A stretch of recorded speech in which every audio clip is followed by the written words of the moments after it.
Yeah. All right. What's up? What's up? Um, how you guys feeling? How you guys feeling? Doing? Etc. Etc. What's up? What's up? Hey, what up? What up? Oh man, weather out there, you know.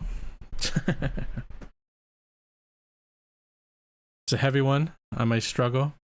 I'm doing good. Thank you. Thank you. I took a look. If I'm not mistaken, one of them seemed very, very inspired by Elm's Deep. Uh, so I don't know. I don't know exactly what I'm getting into, but I took a quick glance. One seemed, one seemed almost a direct retelling, But hey, we'll have to see. We'll have to see.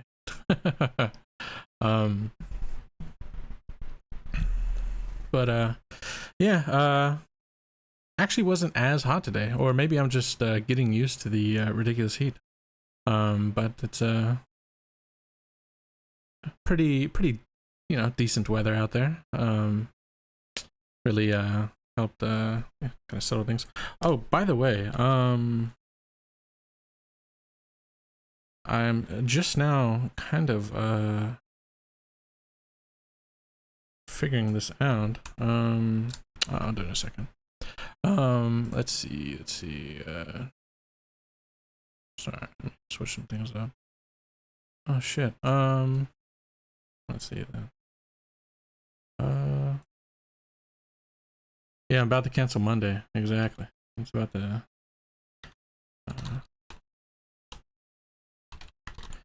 See if this works. I don't know how to work this fucking thing. But we've been rated a few times by a guy by the name of CJ Some Days. And so I think this should work, right? There you go. There you go. Yeah. Show some love, dude. Show some love, dudes. Working on some pretty cool stuff over there. I was checking out their stream before I jumped on mine, so it was very cool. I like the stuff that they work on. But yeah. So let's see.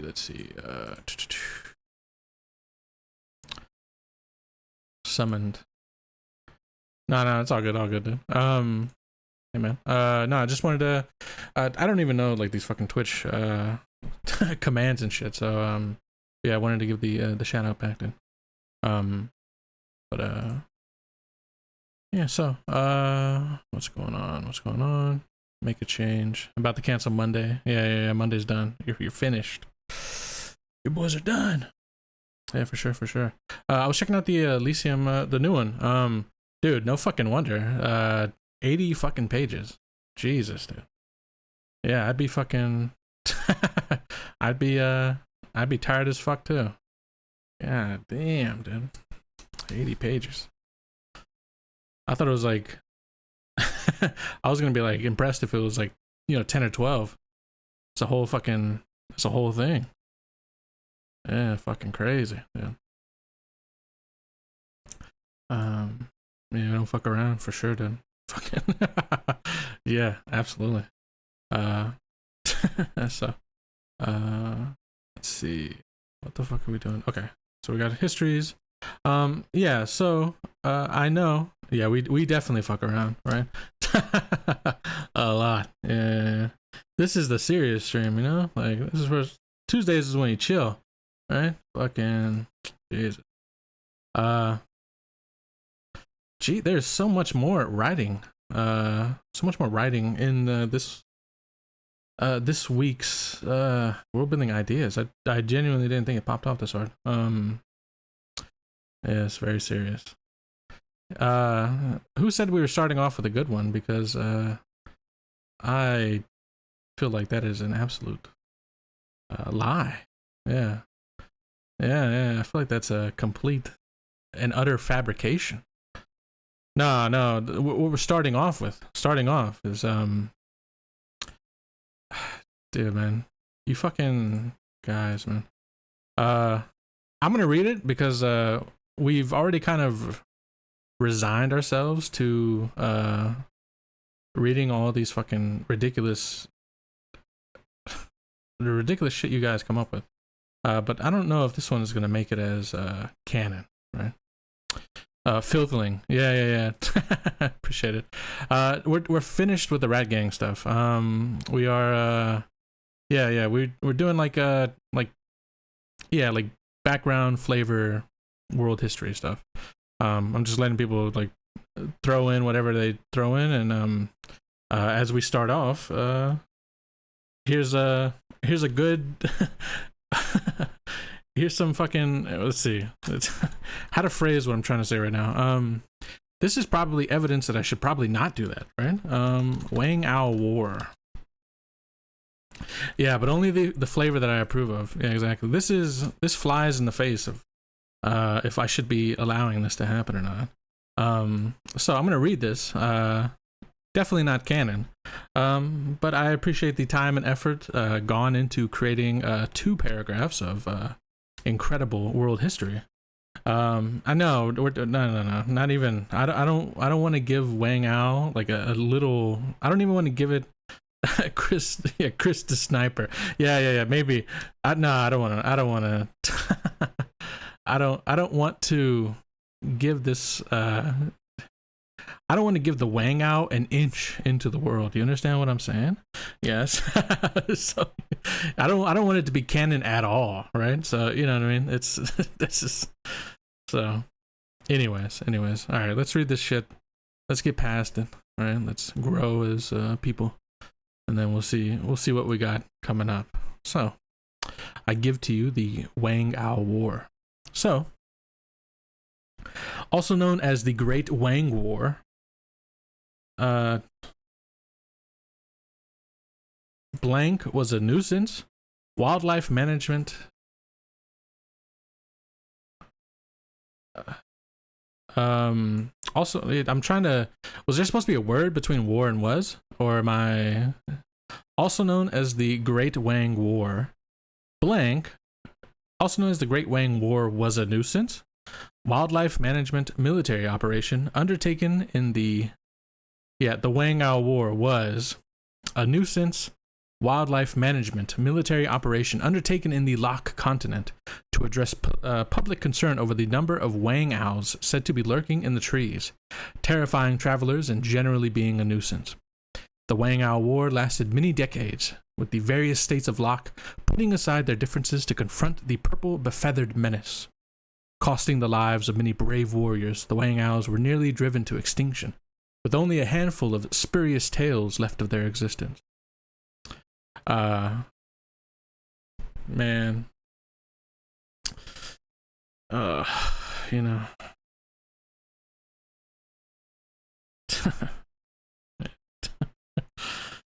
I mean, I honestly,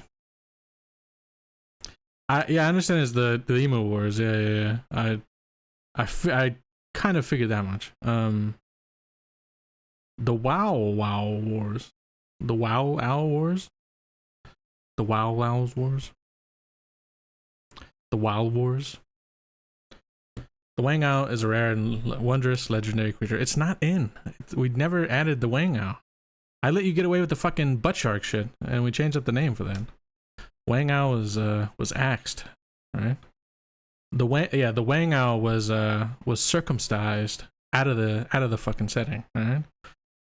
R.I.P. So I do. Okay. This one looks like a suggestion, which I'm I'm pretty sure we're not going with this. I appreciate the potential humor, but the naming convention to use in known history, quite inspired by early Pratchett. Longer calendars in terms of what years is it, what century, what millennia. Can I suggest a fun idea from Terry Pratchett? In his early Discworld books, he referenced worlds as years of the stunned bat or similar. What do you think about this concept as a concept for Ekros? Centuries could be marked by as something longer lasting, the century of the gnarled oak. Millennium longer still, the millennium of the weathered peak, the time unit of the adjective noun. The year of the shaved ocelot, and the century of the scorched elm under the millennium of the flooded valley. Yeah, I think because we've passed, because I think the calendar stuff was particularly Beef and Nick kind of taking lead on that, right? I don't want to step on their toes. So oh, Chris messaged you about this? Okay, you ran it past Beef. Okay. Man. We disagreed on some points. Yeah, I like the idea. Let me get some music on actually. Let me think about this for a second without let me get something going. I offer it to the judges. Absolutely. I appreciate it. Although I'm pretty sure it's written into everything else you've suggested so far. So. You offered it, and then you let's see. All right. Oh, that was really loud. Sorry, guys. Jesus.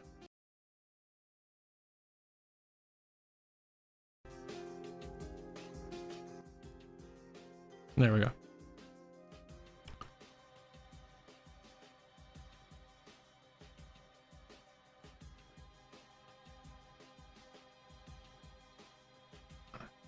Yeah. That's kind of where I'm thinking. It may be a bit too silly, but I mean,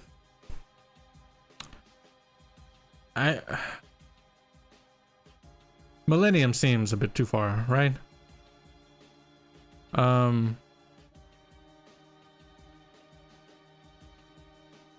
Thought there could be like a holiday on New Year's Day when they announce the naming of the prior year. A bunch of delegates from different city-states get together. Oh, an interesting time for assassinations on the first year. Could have been... Or they decided on a universal calendar. Yeah. I'm mostly judging this in like... I'm mostly judging this based on like how much effort I want to put into these things. Like especially if I'm like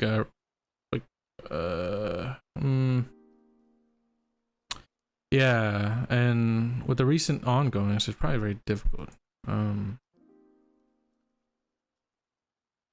The next year's name can be a Discord poll at Christmas.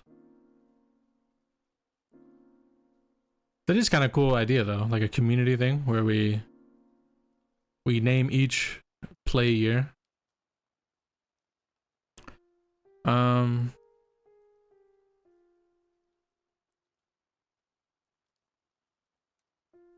Yeah, have the name, and every year prior is like a pre.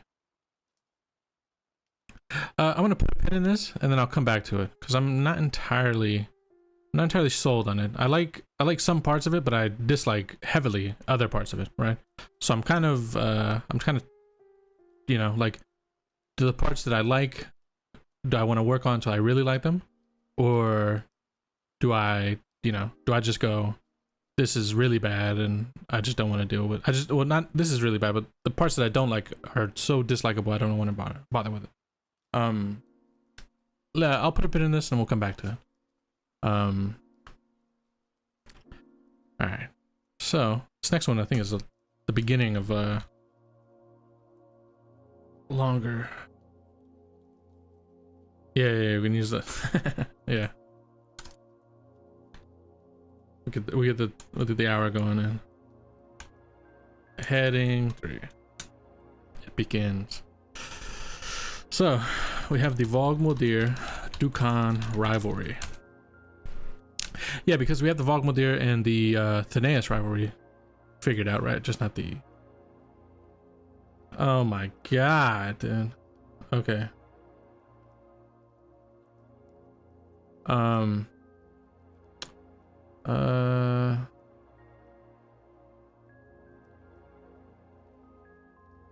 I'm assuming this ends at the start of the sacking of Krasny, right?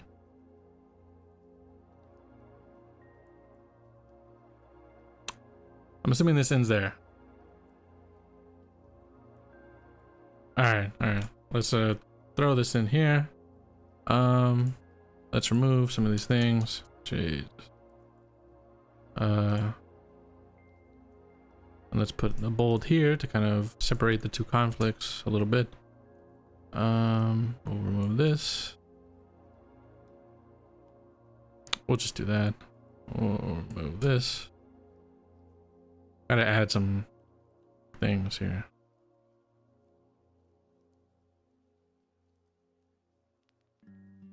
My God, this is a long. Okay. Okay.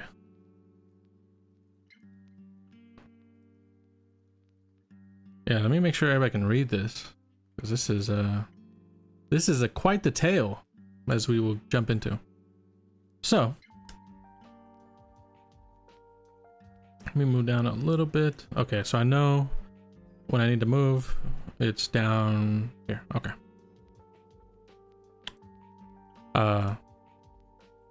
Okay. So the Vogmuldir-Dukan rivalry.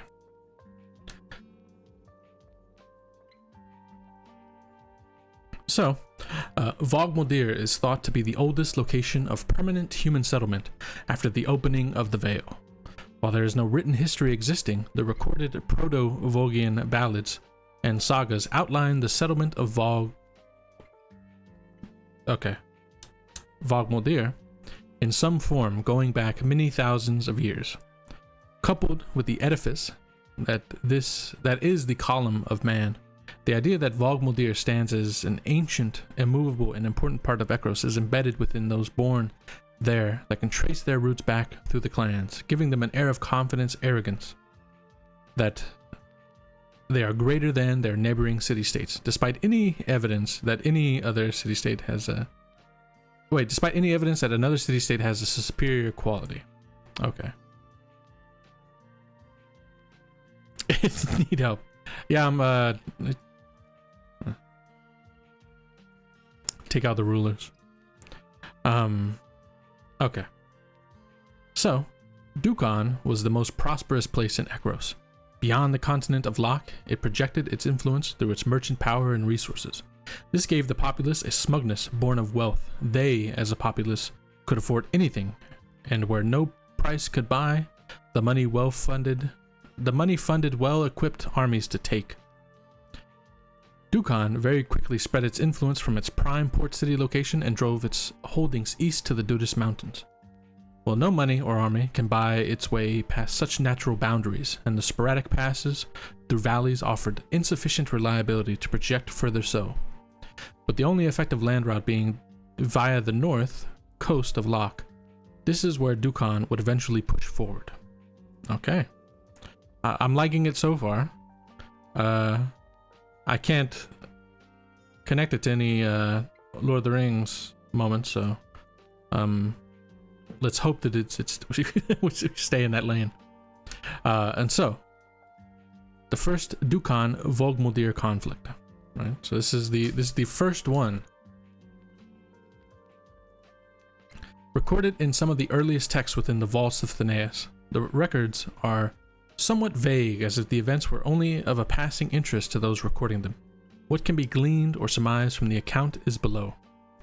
It is not known when Dukan first tried to encroach on the territory influenced by Vogmuldir, but it certainly happened as Dukan sought to encompass the entirety of Lok, even as they knew its extent through their sea trade. Okay. The Vogians as a clan society would have first taken the battle head on as individual forces, making it seem to the Dukani leaders that they were merely dealing with small fiefdoms that they could envelop. It was only as riders from the front lines reported the forces sweeping in to the High Chief's advisors in Vogmuldir that the bigger picture could be formed, and the massive Vogmuldir war machine began to move. It takes time to reach all of the clans and have them assemble in a strategic or tactical fashion. Let's move on down a little bit because this is a big chunk to knock out. So, it can be surmised that at first Dukan saw little resistance, but within a short time the campaign would likely seen small but harrying raids on its flanks and logistics routes. Given the clan nature of Vogmeldir, there would have been little in common between these raiding parties that would obscure the truth of the force that Dukan would face. When it realized, however, it is recorded that Vogmeldir struck with the ferocity of a landslide of men, the greatest force assembled on Lok to that time and by accounts since as well, poured across the landscape onto Dukan's scattered regiments. As Dukan had pushed further in, they had opted to spread from coast to Dudas Mountains, aiming to claim lands, and unaware that they faced a unified society massed as if it were with individual clan holdings. Such as it was that when Vogmeldir struck under the high chief that the Dukani armies were spread too thin. Those regiments that were not destroyed utterly were routed. Those that stood lost all. The routed sought to make a stand at the head of the Dudas Mountains, where Farum now dwells, but many were cut off, flanked, and isolated by Vogmeldir's frenzied retribution. Many more regiments were cut down in this isolated pocket or driven into the ocean to meet the same fate.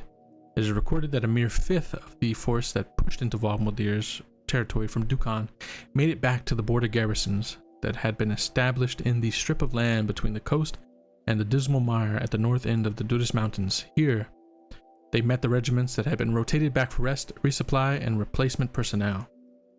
Damn, this is good so far. Okay. The route would be stopped, but the forces were pushed back into the coastal garrison camp that would eventually become Farum. Being on the coast, it gave it an advantage of resupply from sea. It is not recorded at this time what the outcome of this state of war was, but it is theorized that Farum was besieged, able to survive with nighttime supply from the sea, but unable to evacuate due to the endless probing by the incensed Volgian clans that sought to pay back the insult on their lands. These would be the local tribes that had a personal grudge against the inhabitants of what would become Farum.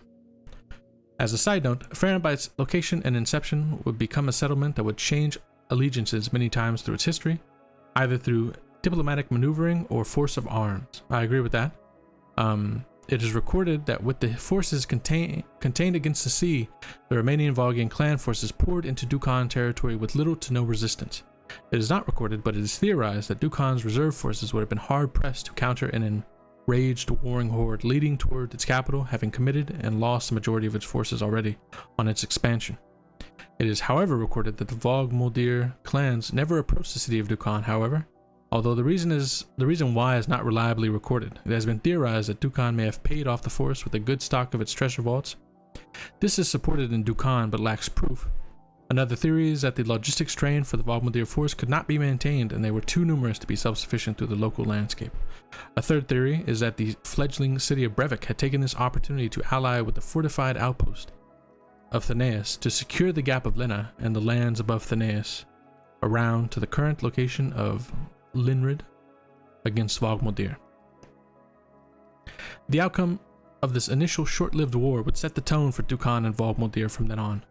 Volgins would consider Dukani as greedy thieves akin to muggers in the dark.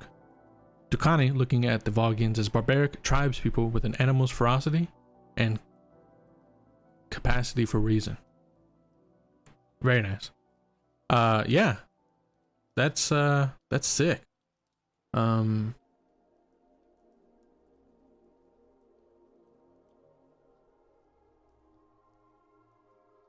Yeah, animal's capacity for reason. It's real good. Animals capacity for reason. Perfect. Yeah, this is fucking real cool.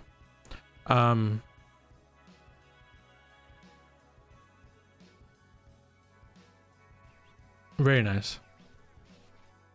It's all like this, even the songs. Okay. Even the yeah, that's nice. I like the I like that it was as if the events were only of a passing interest, right? So like, you know, I guess I'll write this down.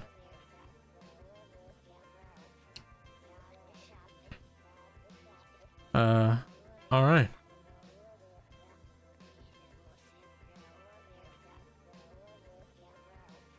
Alrighty.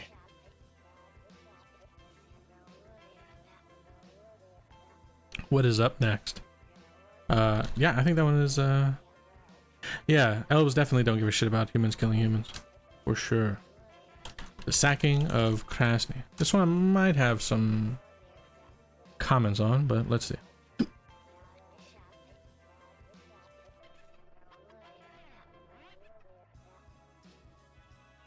Okay. Let's see. Let's remove that. Remove the edited. Remove that.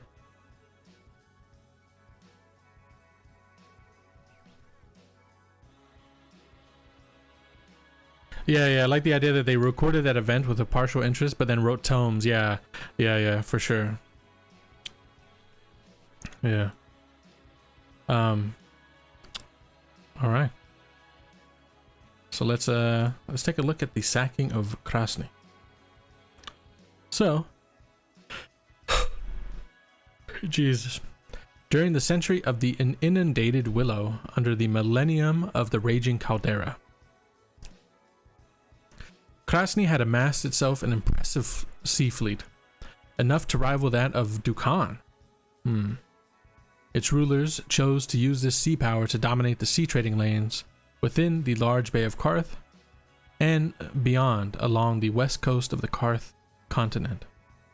While all settlements struggled under the predation and harsh tithes and taxes that were demanded of shipping caught under this action, it was Garona that struggled most.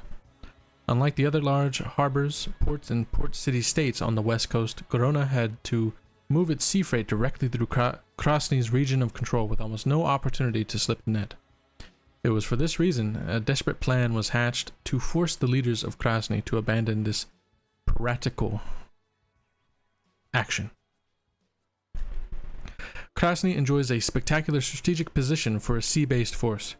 It has to the east the mountains of Karth with no feasible threat able to approach from that direction. To its west is the sea, controlled by its fleets. To its north and south are thin coastal approaches that are easy to defend and fortify from. With its protected sea harbor, it can weather sieges and bring in reinforcements. Krasny is and has been since its founding, in most regards, a sea fortress. This is all correct. Garona had no force that had a wish of assailing Krasny. Which is why the sacking of Krasny in the year of the flatulent octopus, Jesus Christ, stunned the continent of Karth in its audaciousness. Recorded writings from contemporary reports state that one morning, as dawn broke, a host like none ever seen before or since appeared at Krasny's undefended east side. It was as if the mountains birthed the invaders on the doorsteps of Krasny. A host of mountain on legs trampled over the city's token defenses that were still considered unnecessary when compared to the mountains of Karth as a city wall. Reports within the city were confused and alerts were not acted on, as the on-duty military command considered the information to be beyond belief. For this reason, the attackers were mostly unchallenged. Within an hour, the host was at the center of the city's power. The garrisons had been subjugated, with barely a chance to muster, as a host of elephants destroyed the barracks from the outside, collapsing it down on the majority of the city's defenders before they could even equip their armor.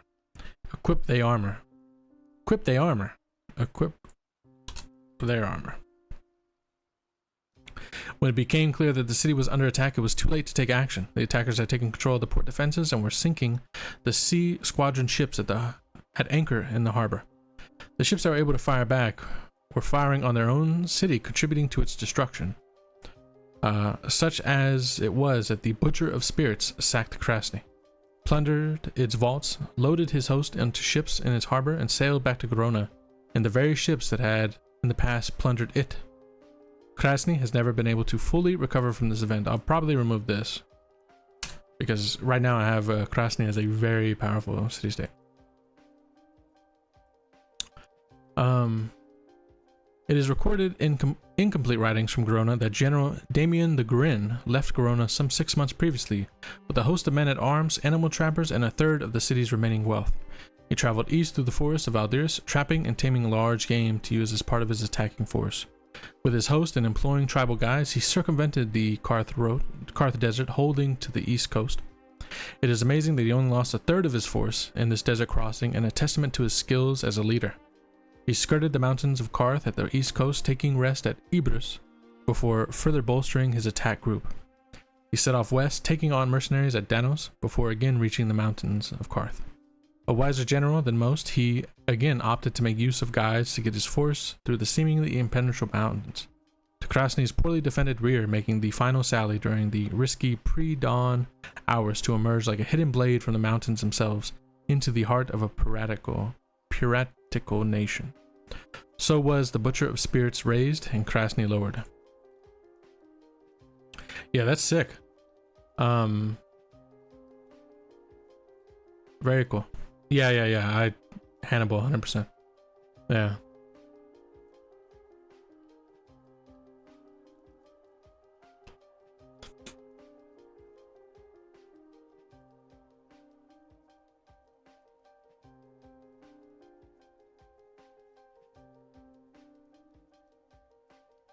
Yeah. I think the first point where you went, with Krasny rivaling Dukan's sea forces would have caused serious permanent conflict between the two, despite the distance, unless there was no contact at all between the continents at the time, and that now, still being powerful once again, would cause some current connection problem. If we consider this, so I like this, I like it a lot. We'll remove the year of the flatulent octopus. But I like the event. We could say it happened so long ago that maybe in setting ships weren't able to cross the abyssal depths, right? Like maybe at this time ships were barely like I'm thinking maybe they were, yeah, like maybe they were, what is it like when a ship has to stay near to a coastline? Is it like a coastal ship? Is that the name? Yeah, so I'm thinking like maybe like both sides were like coastal ships, right? Like they could dominate the land and they could stay within line of sight to the coast, but like truly deep sea they weren't able to really cross just yet. So so I think rivaling is shallow hold. That's a good word. Yeah. Like more that might screw up the one I did later. Okay. Yeah, I was thinking, yeah, exactly, like Mediterranean ships, like Greece and I mean I guess like Rome, right? Whenever Rome went after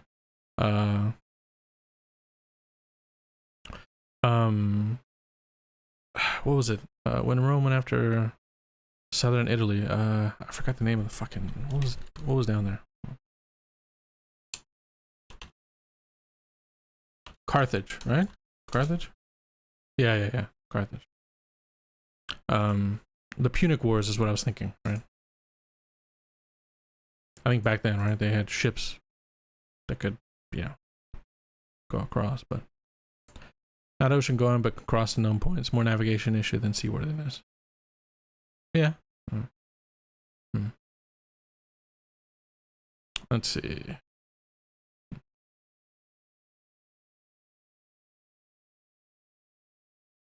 Yeah, the ships could travel the Medfine, but yeah, wouldn't do the Atlantic. Exactly. So that's what I'm thinking, right? Like, Krasny and all of these could, yeah.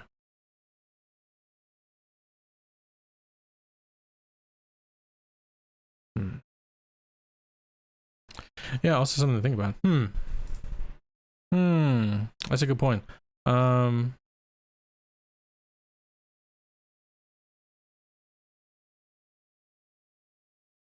Yeah, prior to the sacking would mean they didn't interact. Well, I think they could have interacted. Because I think, like, say traveling from Locke's southeastern point to Calor's northwestern point. I think it probably could have been done, like, you know, there was just no straight across the sea, right? Like, it was a super roundabout way to get. So maybe there could have been, yeah, maybe there could have been interactions. Or yeah, maybe Dukan had the tech. Yeah, maybe Krasny is.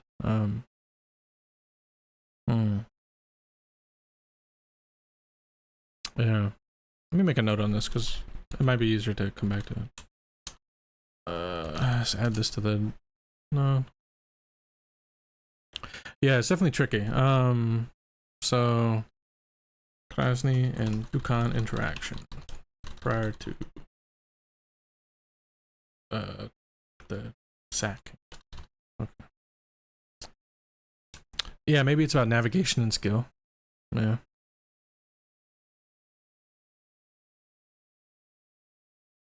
Can't be any serious Dukan and Krasny interactions, otherwise you end up with political. Ducani navigators and sailors are just better. Yeah, and I think I'd be happy with just settling it as like they just didn't interact, right? Like they could have had the skill, they just didn't, right? Like still at the point where they were kind of more focused on their own yeah, powerful for the Karth continent. Yeah.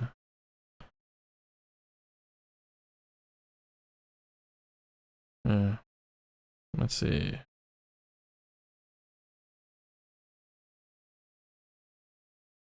Yeah, I would say amassed an impressive sea fleet.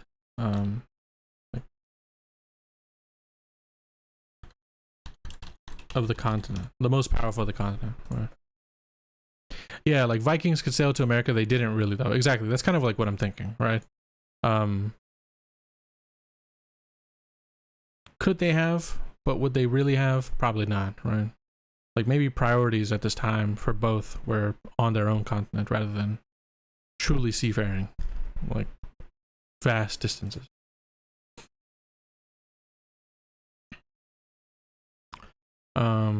They went to Canada. Yeah, yeah. Where'd the music go? Fuck. Okay. Let's do this. Let's do this.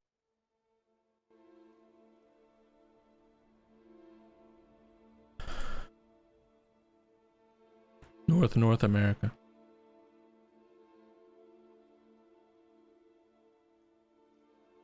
Yeah, could be, certainly. All right, but yeah, General Damien the Grin. Very cool. All right, let's jump on to the next one. I'm really interested in what you have to write about this because I had actually worked on this quite a bit. So I'm interested to see Brevik, we'll say, and the origin of silver and blue. Okay.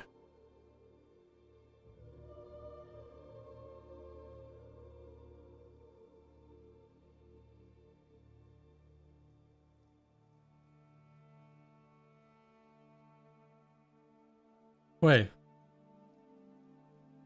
Did you mean to is it, it's reds though? So is there, like, before I jump into it, should I fix this to say silver and reds, or should I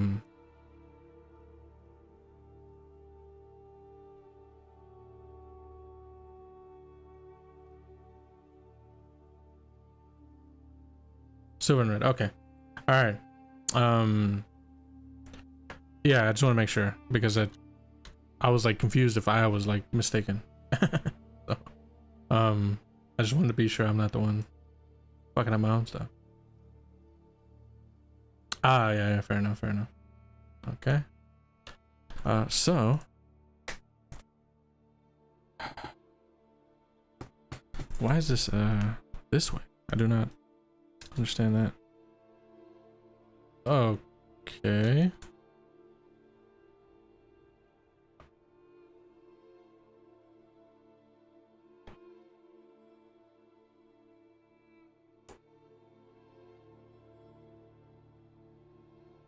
No idea why I did this. Okay, I think that just deleted the whole thing. So let me just re-get that. I think so, yeah. I think it's okay. Okay, Brevik and the origin of silver and red. Let's see. There we go. All right. So, recorded as a somewhat lengthy footnote in a Thanean tome penned on the subject of the damage to the cognate oaks from a previously harsh winter is an account of one of Brevik's many civil wars. Perhaps it is an early one, but we cannot know as records have not been found. In the year of the squinting marmoset of the century of the floral chestnut under the millennium of the fallen cliff, a tension had built up in Brevik over the city's governance. It did not need much to push the strained atmosphere over the edge, and the difficult winter was it. The writer reports with some incredulity that the conflict broke out over something as mundane as a tied bundle of sticks. Regard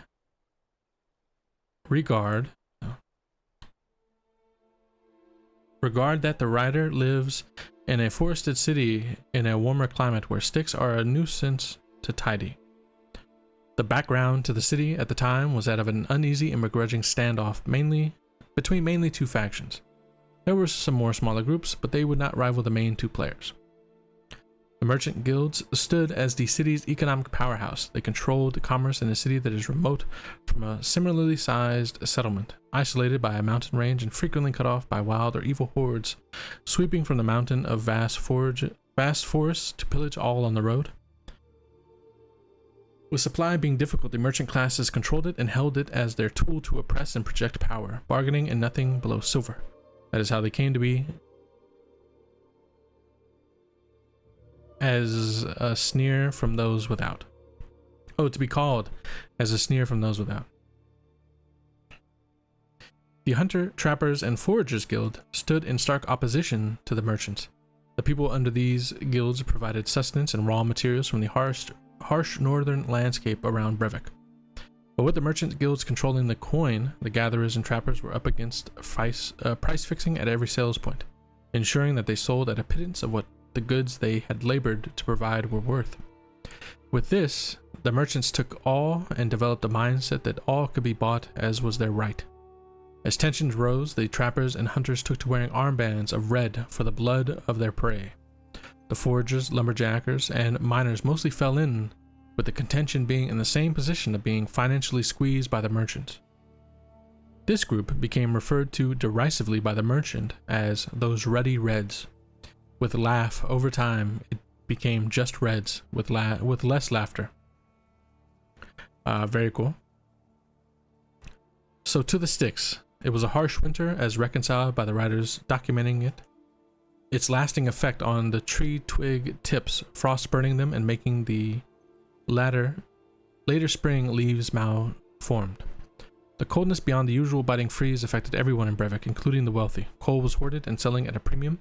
A seller's market now. Firewood was affordable for all, but as the winter weeks went on, the tree line was pushed back further, and even firewood became hard to acquire without effort, as the only way to guarantee a supply was to go and cut your own.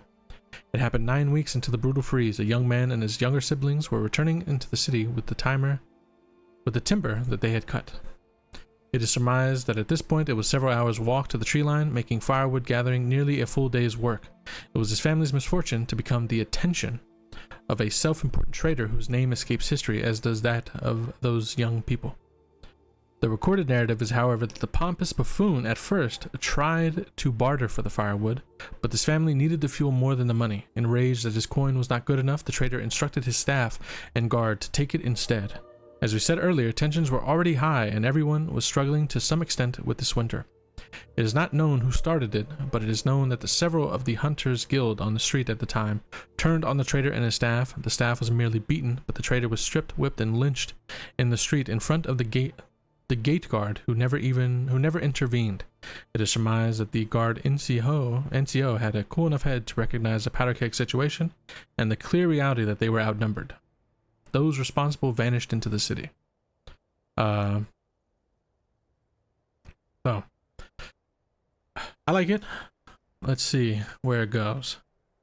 Reprisals didn't take long. A trapper leaving early was ambushed by assailants unknown and had her hands removed, stumps branded, and she was left to scream her agony. Was left to scream her agony in the street. From here, the revenge was meted out tit for tat between the two main groups with the city's neutral residents caught in the crossfire. If someone did not aid a side, then they were an enemy to both. The city became a running battleground with fortified pockets on each side, raiding and counter-raiding. The Reds had the skills, but the Silver had the coin to hire mercenaries. The city's rulers were to side with the Silvers, as that was where the city coffers were mostly filled from. So the sides were drawn with the Silvers and the city rulers taking arms against the poorer folk of the land. The Silvers operated like an occupying force, performing strike-heavily armed raids on homes and gathering spots uncovered from tortured prisoners. The Reds countered with cell-based resistance units, utilizing small hit-and-run raids, ambushing vulnerable patrols, destroying supply stores, and all-out assassination. The brutality intensified. The Silvers targeted families of suspects and prisoners to sow fear of siding with the Reds. Homes found to or suspected of giving aid to the Reds were destroyed, and the families within either murdered or made homeless in the bleakest winter in the living memory of time. The Reds countered by sowing their own fear. Informants were castrated and crippled. Those that were found to have cooperated with raids without informing Reds were flayed and dumped at Silver strongholds. The war with Brevik became a brutal struggle of blood and suffering. Any idea of justice was lost. It is recorded that with their greater resources, the Silvers won this conflict, but they were unable to stamp out the Reds, which had developed into an underground movement. Reds could vanish into a crowd and remove an armband, becoming another common citizen. Not so with the Silvers and their superior and more noticeable gear. Yeah, there's some things I really like with this. Although the modern time conflict is definitely not, the Reds are definitely not an underground movement, right? They are very open.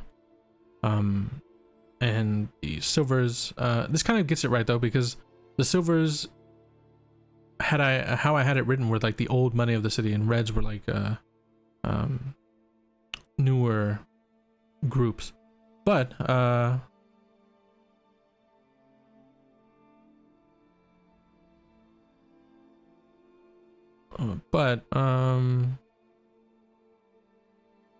think we definitely take a good chunk of this, particularly like how it started.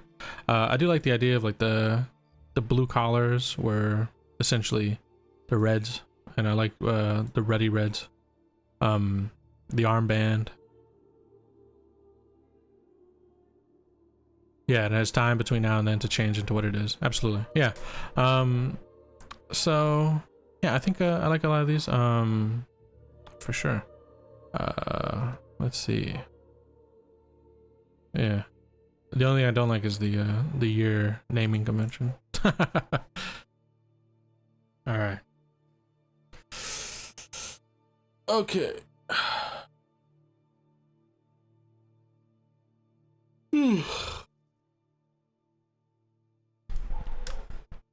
Lots of reading. Okay. What we have next is, the Krasny Flotilla. Is it? I thought it was Flotilla like this.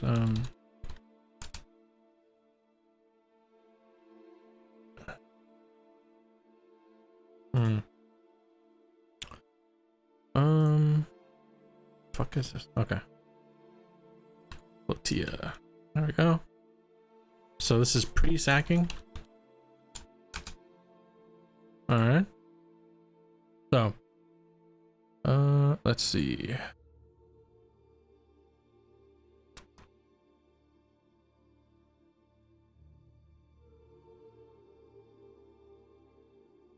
All right.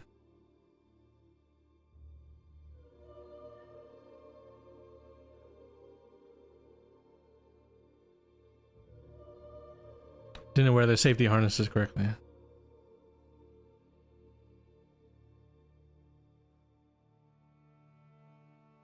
Okay. Copy. Okay. I have to read this year if it's the last one I read. Okay. So, constructed from evidence found in Krasny, Gorona, and scattered around Karth, seemingly spread after the sacking. At the height of its naval power, Krasny sought to project its influence and control by sea. It was able to dominate the Bay of Karth and exert some influence on the waters and coast beyond. Okay. Here we go. In the year of the castrated ram, of the century of the sapling alder under the millennium of the raging caldera, Helos was resisting diplomatic demands from Krasny of a marriage between aristocracy,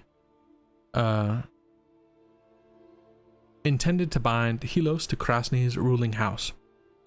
The situation had been growing steadily more intense in the years leading up to this event, up until the ruler declaring an action to end the resistance. He called upon the fleets to assemble. They drew in ships flying the flag of vassal harbors. The fleet assembled and half set sail for Gorona to take on mercenaries. The oracles were gathered to seek portents and omens towards success or failure of the undertaking. Very cool. The blessings were given, and from two ports, the fleets drew anchor and sailed to meet at the southern prominence below Helos, before moving on to make landfall north and south of Helos, to surround it by sea and land. Oh, here's the divine wind. Things immediately started to go bad, as it was recorded at the time that an unfavorable wind kept the Krasny fleet near port for some days, until they were finally able to clear the harbor. This delay meant that the fleet carrying the mercenary force had to anchor off the southern promontory to wait for the Krasny fleet carrying the Krasny armies to rendezvous. This delay resulted in two things. Firstly, some of the ships carrying mercenaries mutinying at being held without pay. As some ships fell to the mutineers, the mercenary fleet broke into a sizable naval engagement, while the admiral controlling it sought to maintain his force. It is reported in the recovered text that the resulting action actually cost the fleet more ships and lives than would have been the case had the mutineers been permitted to leave. Wow, okay. The wait also had the result of the fleet being spotted at anchor and the infighting being observed. This information undoubtedly made its way back to Helos. Krasny had lost tactical surprise, but still had strategic surprise on its side. Yeah. Sometimes I come across a word and I'm like, what the fuck? It's mostly like in their relation to each other, right? Because I don't write like this. So reading somebody else's writing sometime when I don't know, there's like this weird like expectation, I guess. I don't know. The fleets rendezvoused and moved north. This is where they encountered the second patch of unfortunate weather. A moderately light but widespread fog bank blocked the fleet's route. Time being of the essence to achieve surprise meant the admirals had no choice but to sail on, but at half sail, and with verbal signals between the ships. It was at some point in the third day within this fog that the incidents began to happen. The Krasny's fleet flagship was struck by another vessel from the port side, the hull being damaged by its prow ram. The flagship was saved from sinking, but had to slow for running repair, slowing both fleets. Later, a Krasny ship fired on one of the ships of the mercenary fleet. Its sail colors glimpsed briefly through the fog. The mercenary carrying ship returned fire in confusion. Within hours, there were more friendly fire incidents between lone ships of each fleet. Word went around the mercenary fleet that Krasny did not have the gold to pay them and sought to expend them to their deaths in the first wave of the invasion. And the Krasny fleet Word spread that the mercenaries had been paid off by Helios to betray them once they had made landfall. Soon enough, both fleets became embroiled in the largest naval conflict of its time, with crews from each fleet sinking to save their skins by ensuring the traitors that had turned on them had no deck beneath them. Jesus.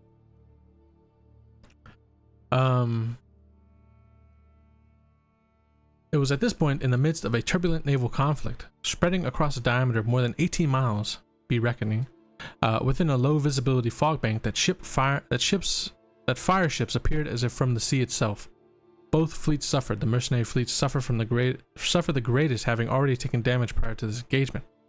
Fleet ships had little space to turn without colliding. Scores of ships and crews were lost. Those ships that were spared were part of a ruined fleet that was in no condition to fight a war or besiege a city. The remaining ships took return to Krasny. However, at this point, the unfavorable wind that had delayed the fleet was now at its back, driving onwards towards Helios with a storm behind it. The fleet scattered with the intention of outrunning the storm. Most of the remaining ships were wrecked. Okay. Jeez. Between 18 months and 2 years after the expedition had left Krasny, barely a dozen ships limped back to port. Krasny's sea fleet had been decimated. New ships that were already floating in port when the battered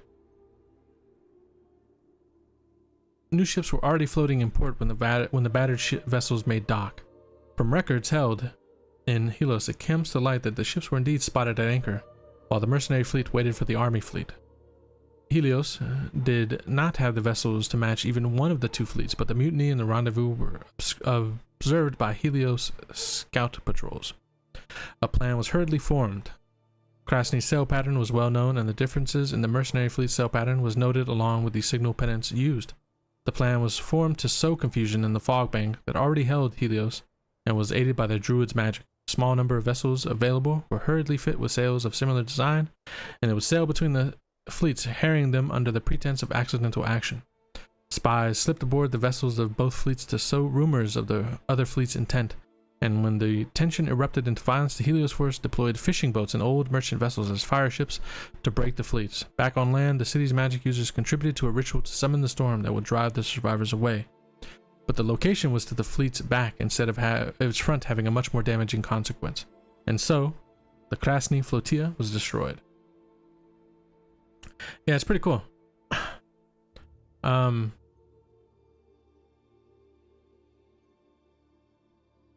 It is kind of weird that their supreme naval power was destroyed twice in history, but I guess it works.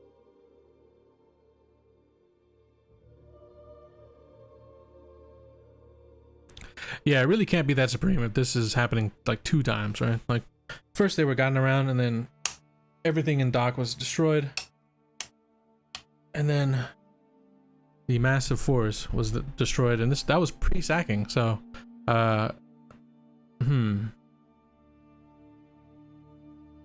I want to say that almost every time they catch up, they get fucked. Yeah, maybe that could be the case, right? It's really big. They're just not very good with it. Yeah. And that's why they have no contact. Yeah.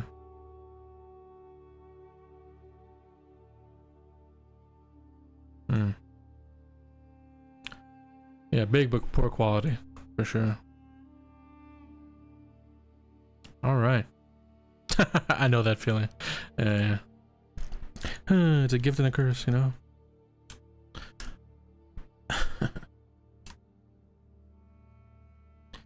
The apricot. Yeah, water bottle. Big but doesn't last long. Give me a second. The water bottle reminded me to hydrate. A lot of reading.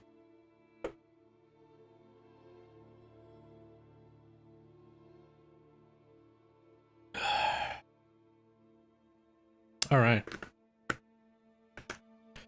Here goes. Oh shit. Whoops. And you hear the water bottle.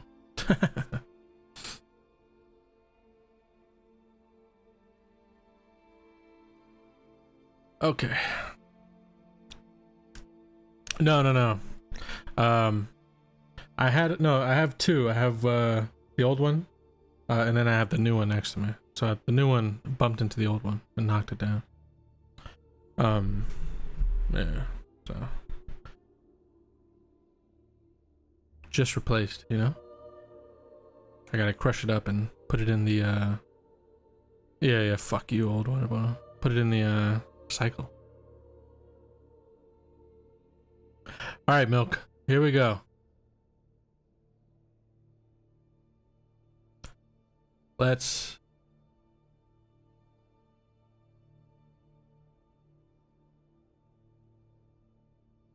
see it. I think this is one of the. It's been a while since we've seen a milk submission. All right. So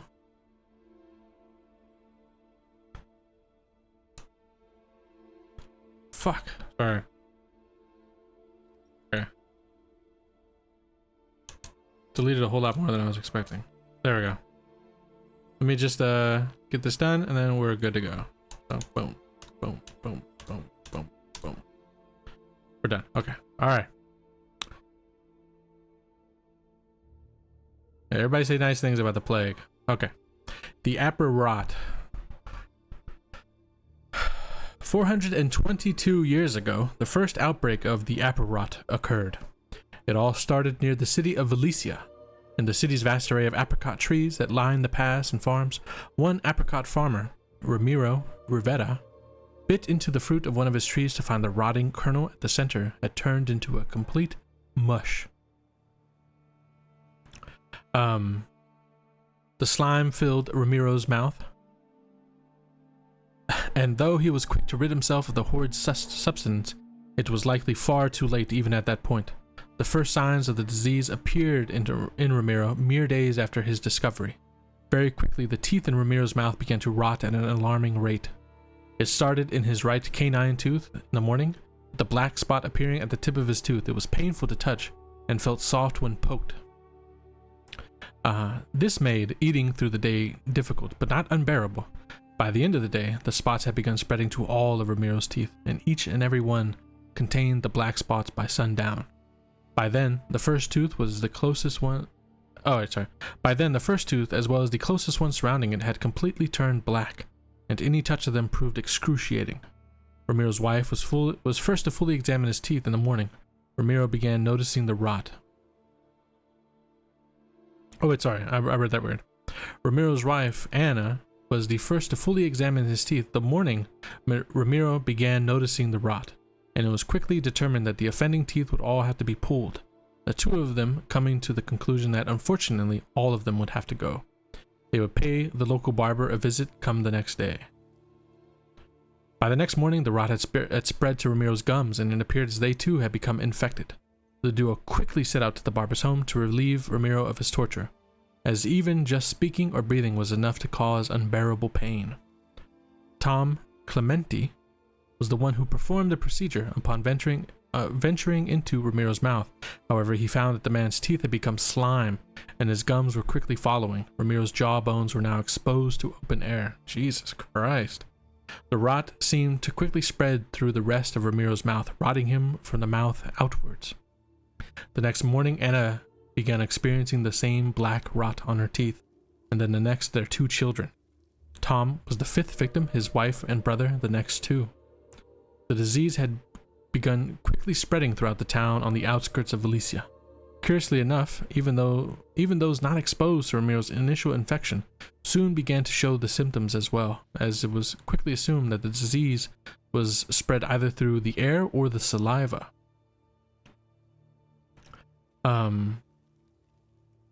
Within just a week of the disease's initial appearance, Ramiro was found dead, his body rotting, starting from the mouth and spreading throughout his whole body. Within the week, his jaw had turned completely to the same mush that was at the center of the apricot's core, and not long after his death, his entire corpse had been the same. Jesus. As word of the disease spread, the small town of Khatun was scorched with all inhabitants blockaded inside in an attempt to stop the spread of the disease. Ramiro's trees as well as were destroyed. Then against everyone's hopes, the first disease was found within the fruit of one of the apricot trees located closer to Valencia as well. The disease was quickly dubbed the Apple Rot because of its origins. The disease spread quickly across much of the western part of the continent, but a particularly harsh summer, the next summer, seemed to wipe out the disease for a period of time, as the quickly rotting apricots could be spotted a lot sooner than one would notice when biting directly into the fruit. Every few decades or so, a new outbreak of the apple rot seems to occur, but the death toll has always been recorded to be much less than the initial outbreak, and seems to be dwindling in numbers each occurrence. It can be assumed that over the years, a resistance to the disease has been building up through the populace, as rarely the people in the area are found to contract it in recent decades, but travelers are still often warned to be careful when consuming apricots from the Calor continent. Yeah, I was like Ram. I was very hesitant and resistant to the name, but upon reading it, it's fucking great. Super cool. The apple rot.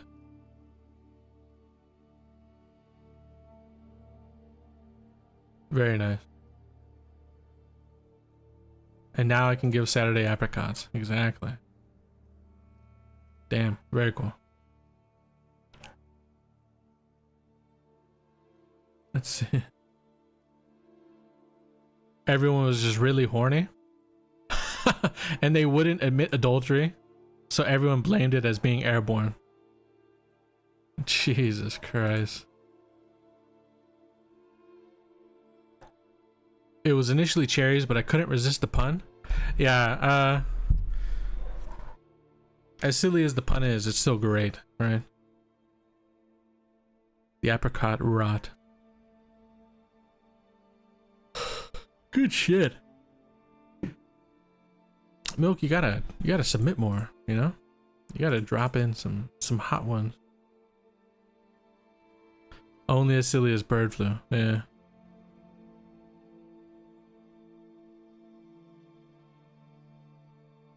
I'll do my best. Yeah, or swine flu. Apricot. The apricot. But then you're a little close to apricrotch, right?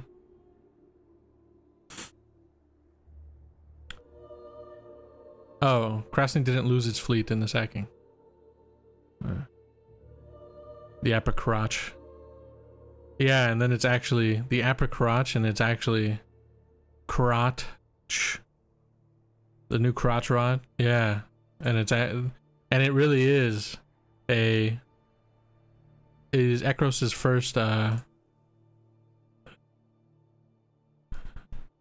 sexually transmitted STD or STI. Oh no. Oh shit. Good shit. Sorry, Carlos. You're the first victim. Yeah, everyone in town was getting down. Yeah, they were fucking STI that starts in the mouth.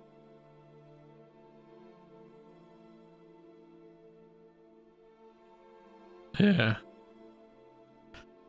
Because they're now they're weary of the saliva, yeah. You know?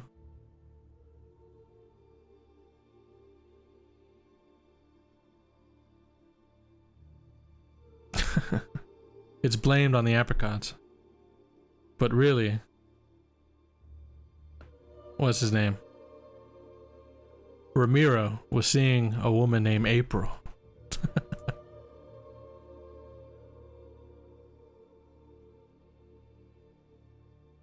Yeah, the spread was from kissing people. That's good.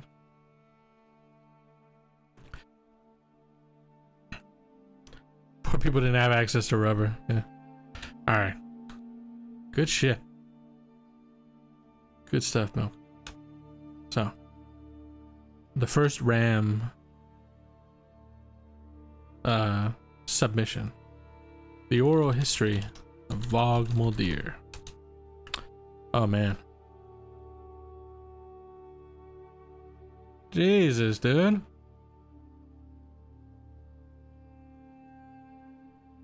Alright. It's long, but this one delivered. That's how you say it.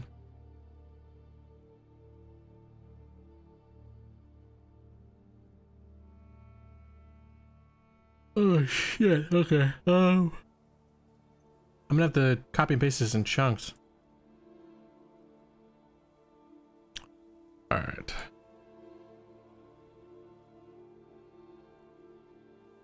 I also see that there is some.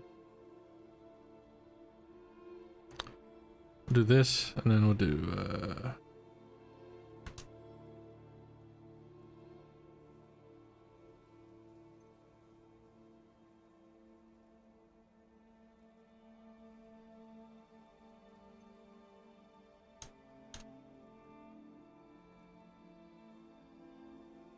okay, so we ended at his journey to transcend.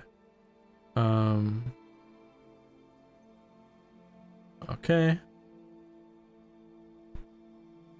Let's throw these in. Jeez, okay.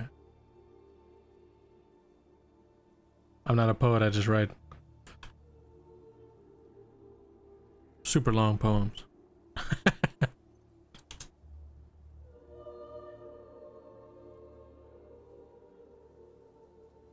Okay. Remove this as well.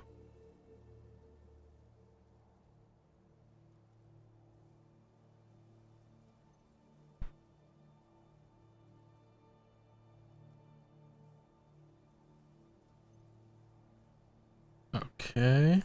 And then we go here.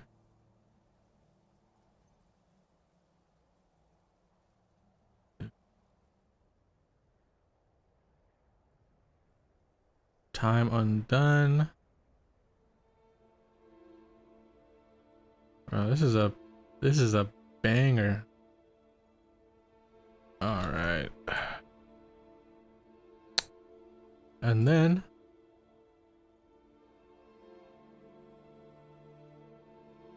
whoa, what the fuck did it do that?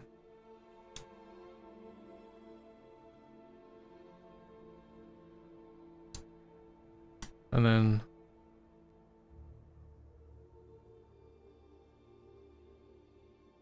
okay. Might rival the snake choking song. There we go. Okay. Oof. Let me yeah, give me a second. Let me take a drink.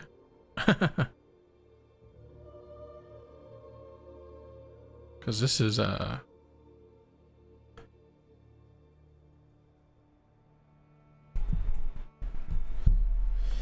okay.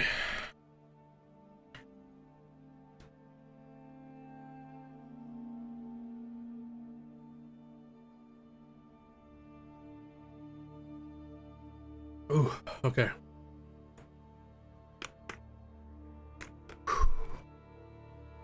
All right. Took me hours. All right, dude. The oral history of Vogmuldir. But Arthur spake, behold, for these have sworn to wage my wars and worship me, their high. Is that a misspelling or is that on purpose? Chief.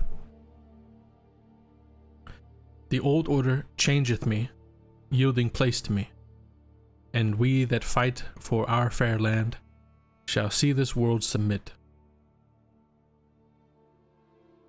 Humanity first on Ekros shall behold a new destiny, with Arthur, chief of all, and his companions by his side. Godfric Chalker, idles of the chief, the speech of Arthur, the uniter upon his coronation. Good shit.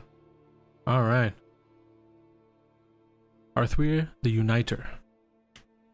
First High Chief of Vogmuldir and the champion of the first arrivals. Defender, champion, paragon of virtue, and scourge scourge of the elves. Songs are sung of such deeds, millennia old and lost to time. The venerable poets of our court recount the definitive history of our vaunted scion with surety. For the unbroken story of Arthur the Uniter has survived the test of time, though no written record remains of his existence. I, Godfric Chalker, have made it my life's work to record the greatest saga of our people. Gathered here you shall find a narrative constructed from the various sagas sung of our first High Chief. I have taken the liberty of adding my own supplementary narrative to connect the various sagas. The name of each author, long lost to time, aside from my own narration, I have not altered or tampered with the tales in any way, and have simply recorded them as they were performed to me. Alright. In the mist-shrouded past, in the ancient land of Vogia, the first arrivals of Ekros found themselves beset on all sides. Vile beasts, ravenous monsters, and the predations of fellow men turned to violence and despair. It was to this world that Arthur was born, the man who would be chief. Arthur was the idling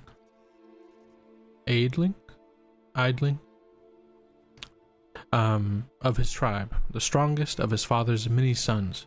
Even in his youth, Arthur was a proud young warrior.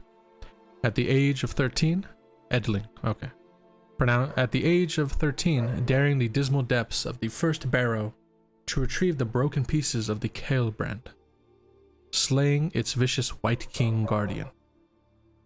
Here we go.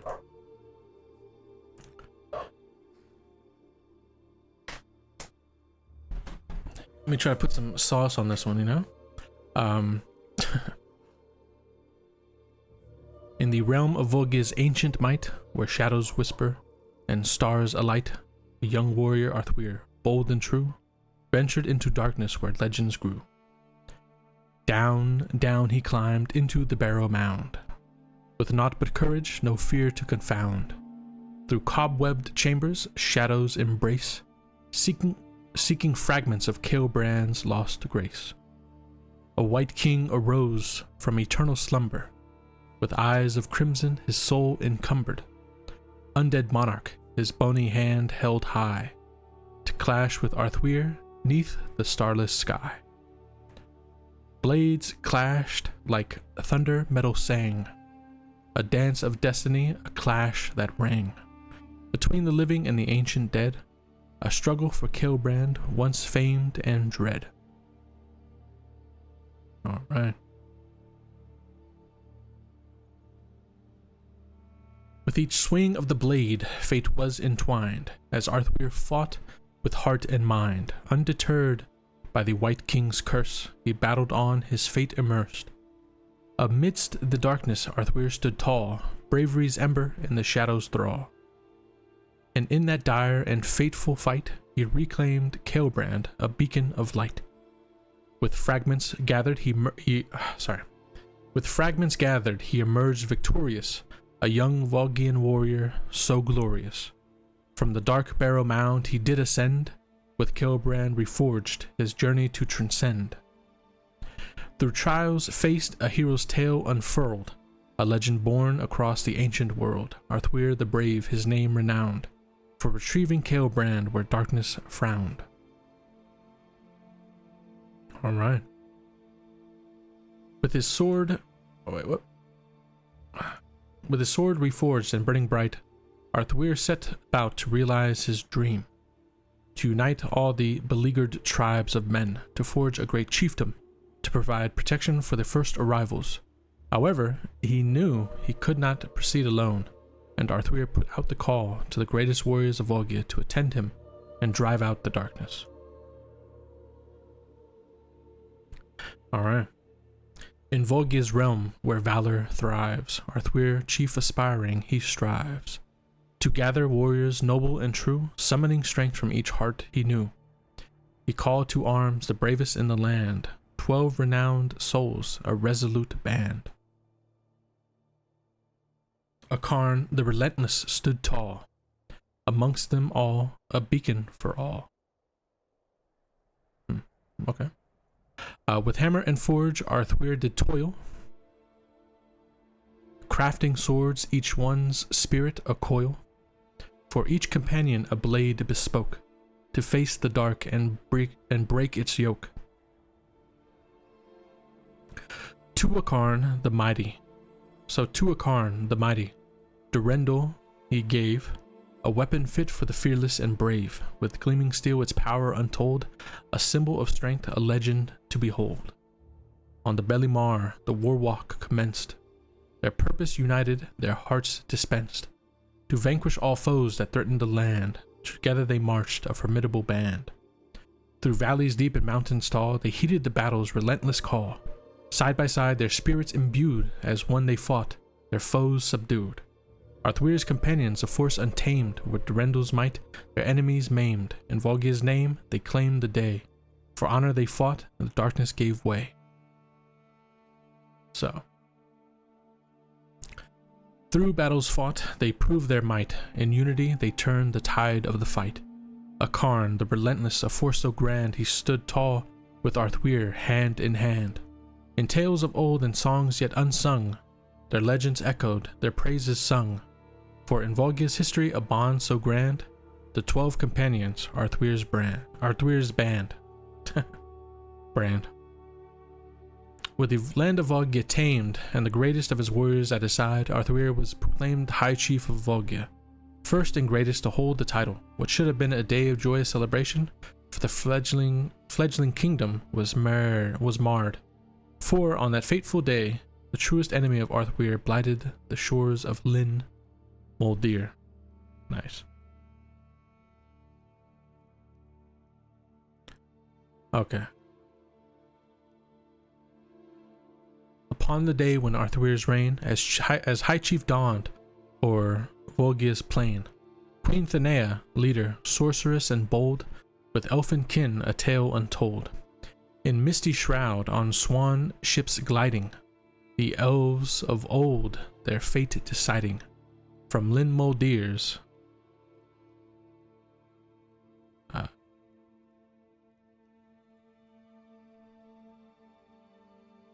where did I get that wrong?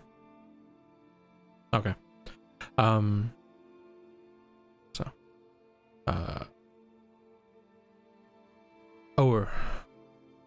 Air Volgia's plain. Okay.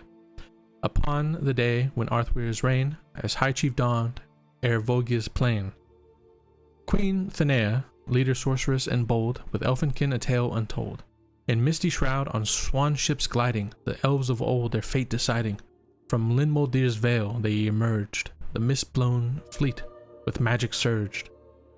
Their beauty fair like stars aligned, yet secrets veiled in heart and mind. Warrior women and children small, they heeded Ekros' sanctuous call. Arthur, noble and kind of heart, welcomed them never to depart, offering protection in warm embrace, a union forged, a bond of faith. But lurking in the shadows deep, a foreboding hushed, its secrets keep. For elves of old with ancient might concealed their plans, veiled from light.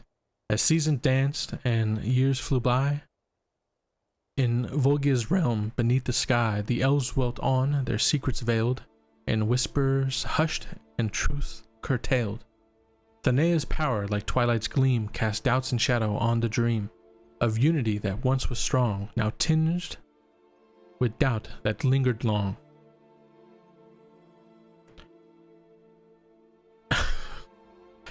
Beneath the surface, tensions brewed, like embers burning, souls imbued. With treachery's touch, a plan unfurled, a dark betrayal in shadows swirled. One fateful eve, the truth unveiled, as elfin blades by moonlight paled, betrayed Arthur the High Chief's trust, and turned their back to ash and dust. The mist-blown fleet, once swan ships fair, now harbinger of dark despair, in Volgia's realm their legacy, a tale of woe through history. For elves and men a tragic lore, a friendship lost forevermore, in Ekros annals, shadows cast, the first of many betrayals amassed. It was this deep, dark betrayal that threw the land once more into turmoil. Though a glimmer of hope remained, Thenea, the vilest betrayer of Arthur's trust, had spawned 12 daughters, each of whom was a foul temptress and seductress, cast in their mother's image, all save one, Moldira the Pure. Youngest daughter of Thenea, and wholly unlike her mother and sisters, Moldira and Arthur shared a kindred soul, loving one another in secret since the arrival of the mist-blown fleet. Upon discovering the secret affair, instead of celebrating her daughter's happiness, the cruel Thenea spirited Moldira and her people away to this sorcery-wrought fortress of Theneus. This dark fortress far to the south was said to be impregnable, raised by Thenea to cage her daughter and keep her from the side of her true love. Arthur, racked with grief by this betrayal and the loss of his love, called forth his warriors for a final battle, the greatest Belimar, to besiege Theneus and free his chiefess from the clutches of her wicked mother. Alright. Good shit, dude.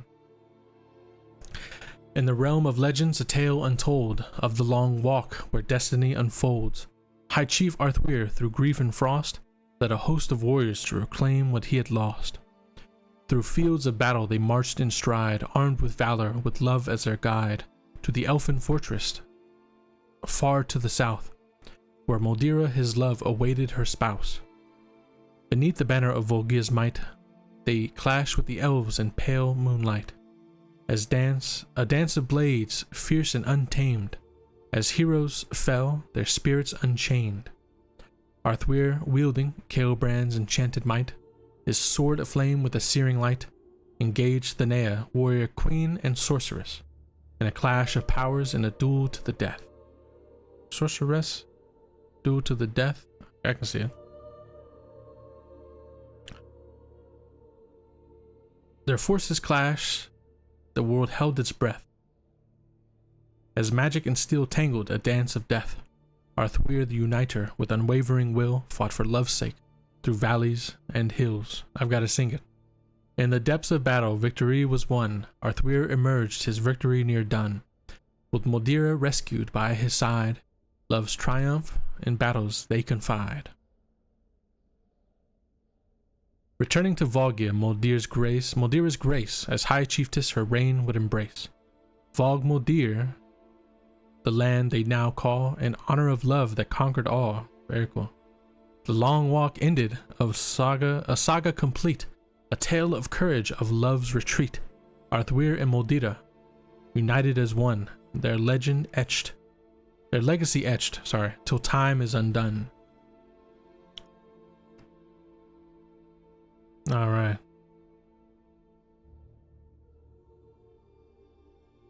Sing in a feminine Dutch accent. Yeah. So High Chief Arthur the Uniter, with his wife Moldira by his side, ruled the land of Vog Moldir with wisdom and valor for many long centuries. Arthur maintained by Moldira's love long past the span of mortal life. Yet the final treachery of Thenea was still to come. Though their mother had been slain, the wickedness of the daughters of Thenea could not be held at bay for long. In the darkness of their ruined fortress, the daughters schemed. Using their foul sorcery, the daughters set about conducting a powerful ritual to blight the land of Theneus. Imbuing their great and terrible power into the very earth itself, the daughters of Thenea sacrificed their own lives to embolden their warriors. Oh shit, dude. This is fucking good.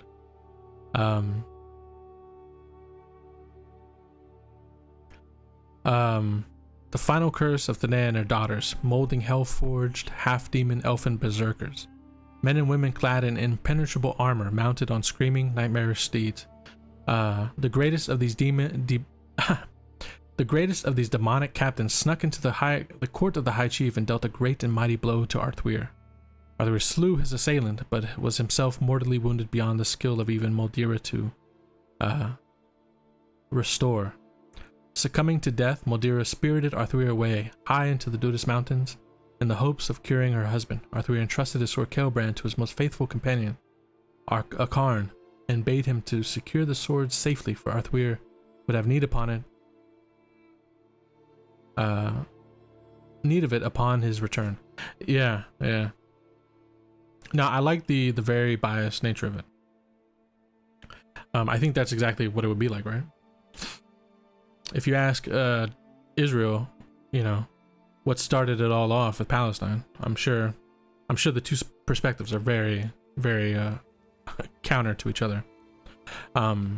So, in the twilight of a hero's reign in Vogmuldir's realm, a battle of pain, Arthur the Uniter, with sword and might, faced a foe in the dark, a demonic blight. An elf assassin, cloaked in hellish attire, crept through shadows, fueled by dark desire. With the sword of evil and armor of dread, he sought to take Arthur's life, it is said. In the heart of night, the traitor struck, dealing a wound, fate's cruel luck. Arthur, fierce and valiant, fought the dark. With Ceolbrand's might, he left his mark. The assassin fell by the hero's hand, but Arthur was wounded, his fate unmanned. With strength waning, he called for a Karn, his faithful companion, kin of the Vogian. Wait, oh, this one's a little tough. Yeah, I really like the sacrifice too. That's yeah, it's fucking A1, you know, top tier. With strength waning, he called for a Karn, his faithful companion, kin of the Vogian clan. That's a... I can need a spin on that one a little bit.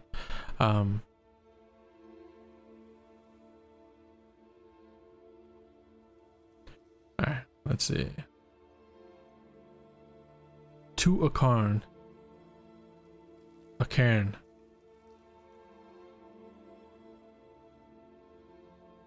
A Cairn.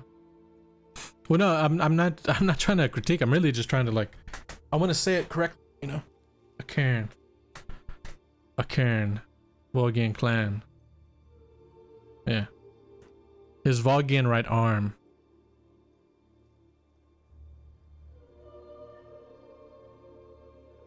Make it rhyme with clan. I'm trying to do that. Yeah.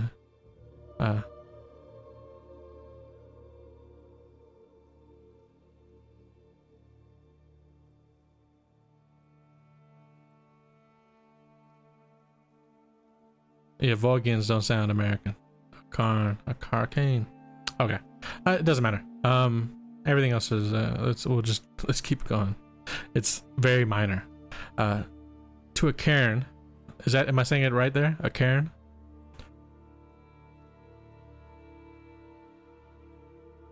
A can? A can? Okay. He entrusted Ceolbrand's grace, a sacred weapon, a legacy to embrace. Keep it safe, Arthur whispered low, for I'll return when the world's in woe. Taken high into the Dudas embrace, by loving Muldir, his wife and grace. Arthur sought solace among peaks so steep, hoping to heal his soul to keep. He now resides twixt realms unknown. On the bridge of swords his spirit has flown. Judging souls who cross to the other side, a guardian of passage, of fate to decide. In Vogmuldir's heart his legacy stays, a beacon of hope on uncertain days, for when the realm's need is greatest known, Arthur shall return to reclaim his throne. In tales and songs his name shall endure, a hero's saga forever pure. In Vogmuldir's heart his spirit thrives, the Uniter's strength forever alive. So ends my recounting of the tale of Arthur the Uniter. This, the first compilation and recording of the oral history of our people. Let it be known I am no historian. I seek not to prove or disprove the veracity of these tales, merely to record and recount them, so that our people may prosper in their knowing. This great work was recorded at the behest and with the patronage of the poet's court of Vogmuldir, on behalf of our great high chief, Bardmeister Godfric Joffre. Damn, dude. Sick. Man, that was good. I'm sweating. Yeah. Seriously. Fucking round of applause. Hey, here we go, here we go, here we go. Perfect timing. Everybody give a round of applause. Good shit. Good shit. There we go. That was nice. Yeah. I need a good breather there.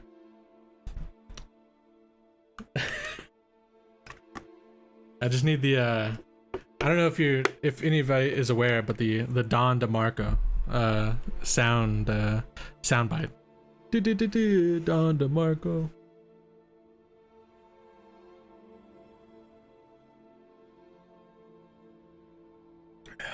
Man. Ooh. Let's take a breather. Oh man. Yeah, that was very, very nice. Oh shit, you hear my voice breaking from talking so much. Very, very nice. Yeah, quick break. I need a little, you know. Oh man. It's great to go from that and then immediately see what's up next. As if I am too young to know the lyrics of the song.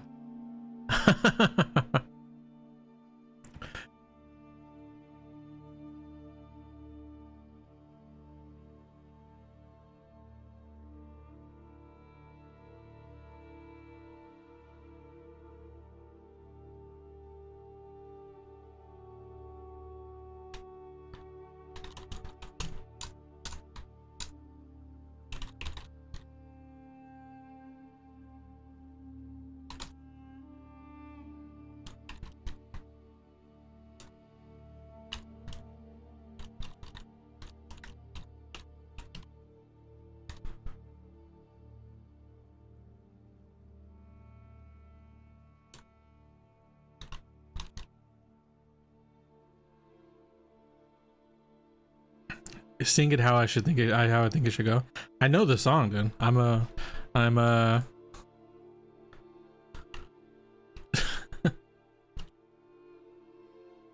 Led Zeppelin fan, dude. So you know,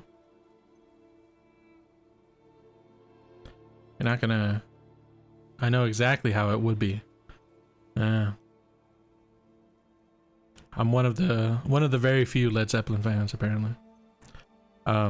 But yeah, I would yeah. Actually, I think they're one of the most litigious groups out there. so I don't even know. I don't know, you know. this might be a big risk, you know. So it's I'll sing it. I don't know if I'll write it down. I'll sing it though. I mean, I won't sing it. I'll read it, but I won't.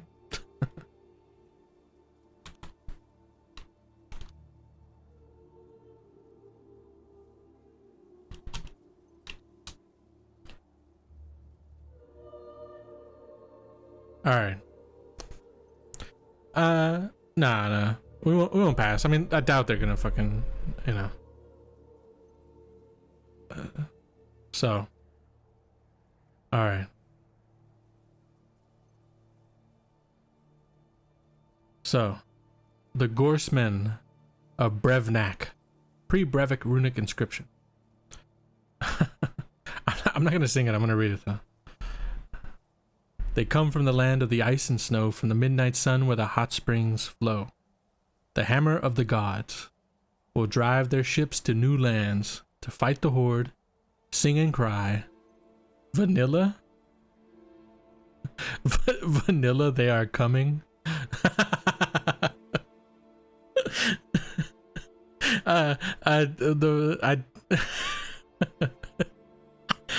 The part I'm laughing about is because I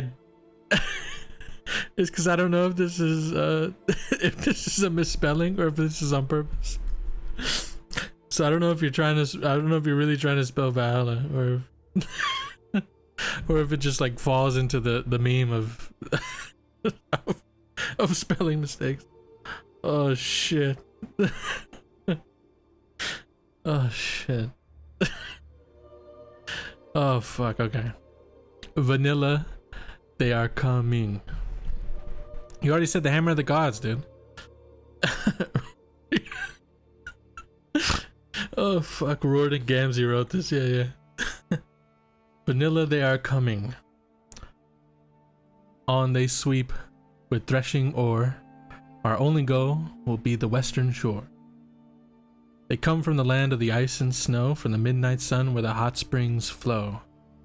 How soft your fields, so green, can whisper tales of gore, of how they calmed the tides of war. They are your overlords.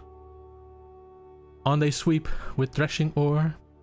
Their only goal will be the western shore. So now you'd better stop and rebuild all your ruins. For peace and trust can win the day despite all your losing. Yeah, it's a fucking great song. Oh shit, man, the fucking vanilla thing really fucking got me. Oh shit. Yeah, I'm sure. Have a good one, buddy. Oh fuck.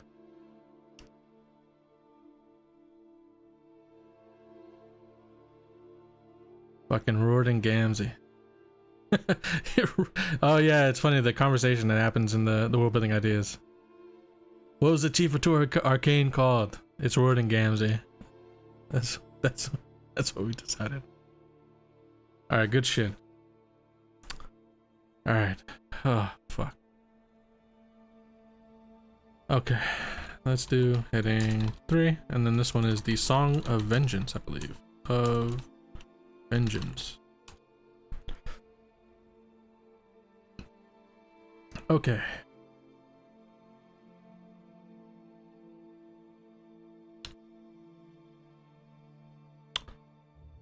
Okay, here we go. Oh, nice, another one. So, gather close, true sons of Vogmeldir, and I shall tell this tale of Akarn the Relentless and his final trial. Kind of funny, you can almost make that a rhyme already. Oh, it does actually. Okay. A tale of vengeance darkly wove when fate and treachery collide.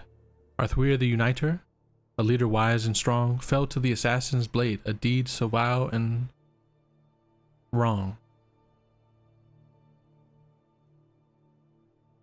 Akarn the Relentless, grief his heart consumed, gathered Arthur's loyal band, their spirits fierce and true. Durandal, the legendary blade, gleamed in Akarn's grasp, as he rallied the Volgian host, his sorrow bound to task. Southward marched the Volgian war host, with vengeance as their guide. To avenge their fallen leader, they would not be denied. The clash of steel and thunder roared across the land, as the armies clashed in battle to avenge Arthur's great wound. The elves of Thenaeus with magical might they fought, their knights on silver war horses and armor finely wrought. The Volgians fought with valor, their hearts resolute and true. Yet despite their strength and valor, the Volgians could not slay the fearsome knights of Thenaeus who held their ground that day. Bitter defeat befell the Volgian force, driven from Thenaean soil. But Akarn's heart burned with vengeance, a flame that would not fail. With Durandal in hand, he charged, the wrath within him soared, into the ranks of Thenaeus to avenge his fallen lord. His sword cut through the knights, their silvered armor rent, buying precious time for his kin to retreat, their rage all but spent. In the midst of battle's fury, Akarn's fate was sealed. His body lost amidst the clash, his demise concealed. Yet Akarn fought with fury's flame. In the face of fear he earned his fame. Defying odds he charged ahead, and many knights of Thenaeus bled. With reverence they returned his blade, a symbol of respect. Through Akarn's resting place remained a truth unchecked. The song of vengeance echoes through Volgian halls, a saga of heroes and darkness where fate's curtain falls. So remember, O brave warriors, the saga's somber strain, the price of vengeance paid as grief unleashed its reign. In the annals of Vogmeldir, let this tale endure, a testament to the valor of heroes who are no more.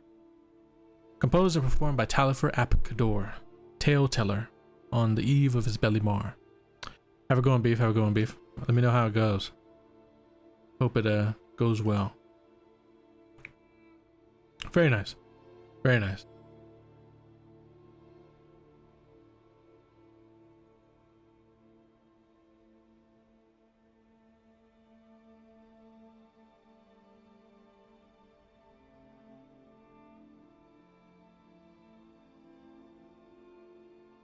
Let's see.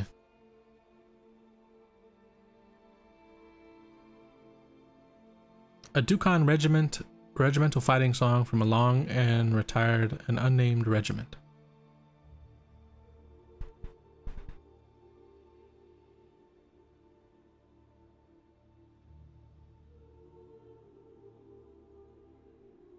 I'm reading this to see if it's a joke or not.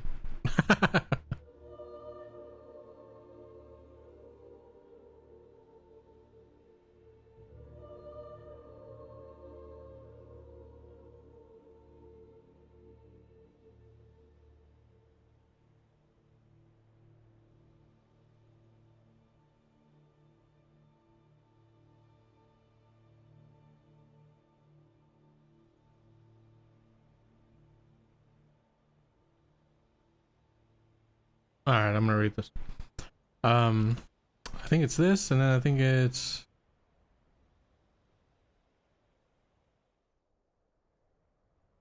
I think it's two. I think it's this one and one more that's serious, and then it's silly. Okay, so. Oh, your next one is silly too. Okay then. So say Dukhan regimental fighting song, I guess. What do you call it?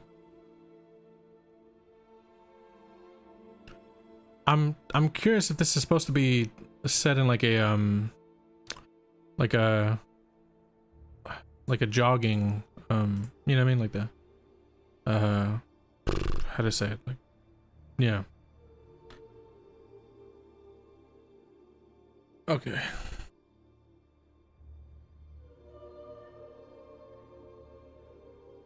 Yeah, like a marching song, like there's a specific term for it. Cadence is what I meant. Like if this is supposed to be like the, you know, like the classical, like, yeah. Like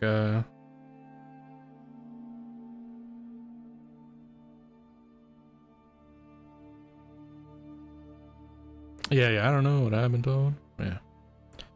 Up in the morning way too soon, hungry as heck by noon. Yeah.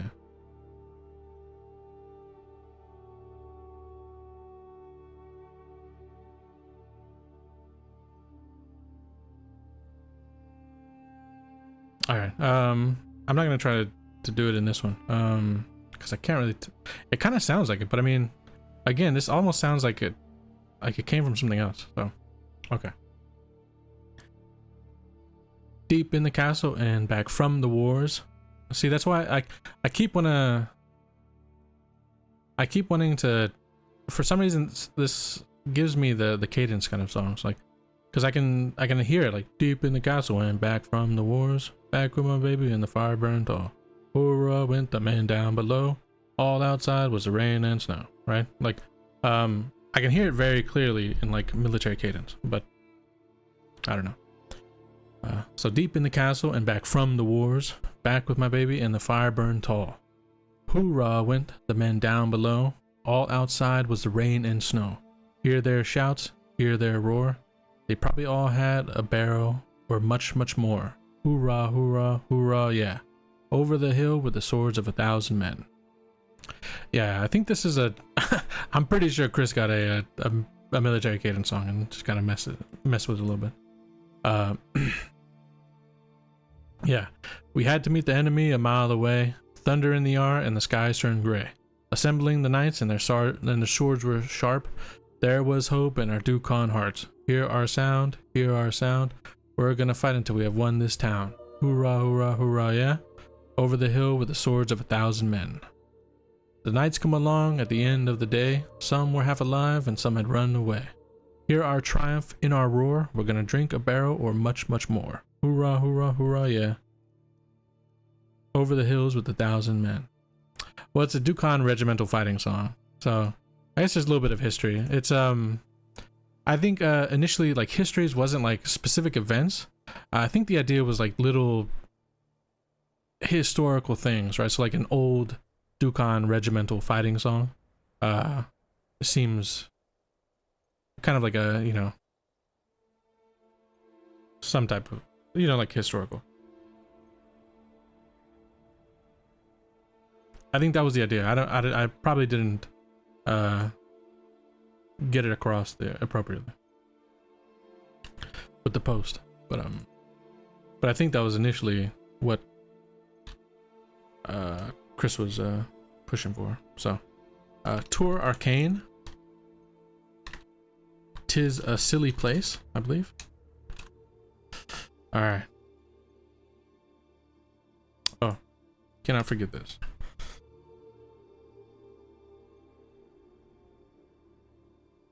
Okay, so in a realm devoid of hopes and dreams, there lies a place where laughter gleams. Tour Arcane, a silly land where joy and folly go hand in hand. In Vogue Muldir's vast and serious domain. Tour Arcane stands a world quite insane. Its people deemed as simple and slow, by other standards they're thought to bow. In Tour Arcane no treasures rare, no works of art, no gems to wear, a place where little worth is found, but happiness in laughter's sound. But 'tis unfair this judgment cast, for joy and mirth make time go fast. In Tour Arcane, where hearts run free, the world's a stage of comedy. The warriors wield wonky spears, with swords that bend and bring no fears. Yet in their play they find delight, amusing foes with mockful fight. While some may scoff at their display in Tour Arcane, they choose to stay. At the helm of this whimsy place, Rorden Gamzee with smiling face, the chief of Tour Arcane so grand, unveiling joy throughout his land. For in this world of endless jest, Rorden leads with warmth and zest. Embracing quirks and follies rare, to him their gems beyond compare. So let us learn from Tour Arcane, embrace the laughs, release the strain. For in the tapestry of life we weave, a touch of silliness we must believe. Hey, good shit. It's a nice one. Nice way of painting this place that has been painted as ridiculous as fuck, right? So, with all kinds of like crazy shit. Alright, the Siege of Ilgrad's Anvil.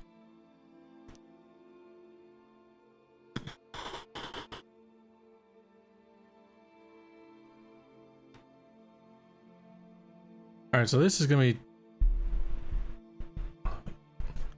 as crazy as it is. There's actually, I mean, maybe I don't remember my Tolkien lore as well as I think, but I think there was a few things in here that were unique but interesting. Particularly the anvil being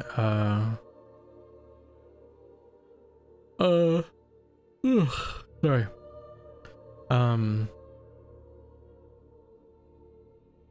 an old mine that was turned into turned into a stronghold.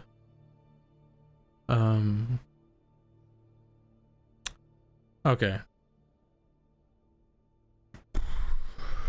Yeah, mine. Yeah, a mine. It was a mine that was turned into a stronghold after the fact. After it was decided that there was nothing worth. They call it a mine. Yeah. Yeah. That's a good one. Yeah. All right. I mean, I'll read it, but I feel like this is literally just a retelling of Helm's Deep, and I'm not sure. It's a tube. Yeah. I'm not sure.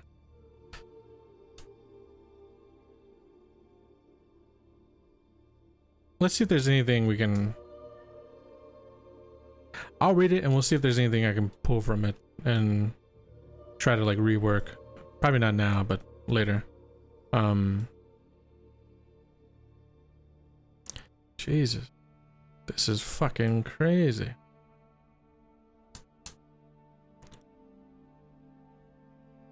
Yeah, I definitely... I'm trying to think. Yeah, I definitely like the first one the most. I remember when it first came out.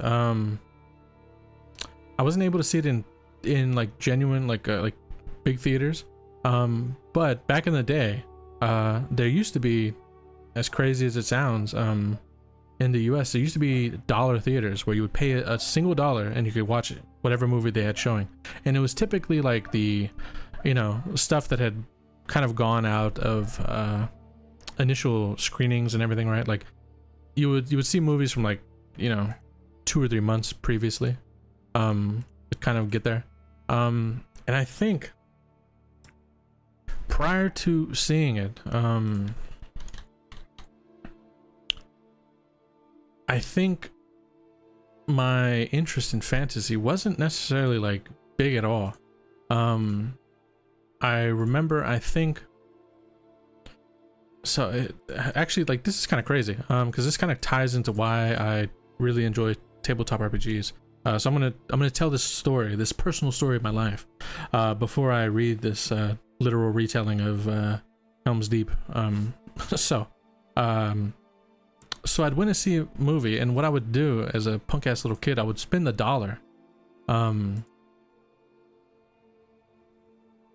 I would spend the dollar, and then I would go in, and then I would, instead of leaving, I would just sneak into other movies. And initially I went to see like some shitty movie, and I was like, wow, this movie fucking sucks. And I remembered seeing, I would typically like try to plan out the next couple of movies. And I remembered seeing there was one that I almost chose Lord of the Rings, right? Previous to the other two, or previous to the one that I chose. Yeah, Felony. Yeah, Jesus. But so I'd gone, and it was like a couple of movies were starting at the same time, and I picked like some shitty movie, and I went to start watching it, and it was so bad within like the first 10 minutes, I was like, fuck this, I'm out. And I left, and I went to go to the Lord of the Rings one. And I had actually, the entire place was packed. So every showing of this movie was legit like almost full out. And so I stood near the back until a seat kind of opened up. And I sat down and I watched this movie, and I was like, legit, I was like 10 years old, I think. And so I watched it, and I was like blown away how much I fucking love the movie. And it basically like kind of ignited this like interest in like fantasy, you know, because previous to this, I think I was big into like, I really liked Dune. I read that when I was like 9 or 8, like 9. I read it right around the same time before I saw and got into fantasy. I really enjoyed like Dune. Yeah. Until it came back to get a seat. No. I think I was worried at the time. I was worried because there was like a seat somewhere in the middle, and nobody was sitting in it, and it just felt like it was just like an open seat. But I was worried, and I spent like 15 minutes standing at the back, like making sure nobody was gonna set to like join them, because I didn't want to like scoot halfway across this really big aisle in front of people and then have to like turn around and leave. But yeah, eventually I sat down and I watched the movie, and I loved it. And then I think I snuck into it like 8 or 9 more times, not that same day, but like through the course of however long it was in the dollar theater. And I went to a Goodwill. There was a really big Goodwill, which is like donated clothes and all kinds of crazy shit. It's like donated stuff, and it's worse than like secondhand clothing. It's like 3rd or 4th, right? It's like typically it's for like very, very poor people, to be able to like, you know, get normal, like home stuff, like thrift stuff. And I was looking through the books, and I came across a book called The Crystal, Dead Man's Clothes, exactly. The Crystal Shard by R.A. Salvatore. It was the first book of the Icewind Dale trilogy, which is now it's like Forgotten Realms, initial like real Forgotten Realms, like D&D stuff. And I read that book and I really enjoyed it. And from there, it just kind of cascaded. Like I really enjoyed what it was, and then it like made me think like, what is, Drizzt. I think it's the first book of his, if I'm not mistaken. I think it's the first book of Drizzt, but I'm not entirely sure. If that's, maybe it's not. Maybe I think in the book he was already like an established character, but it was a character.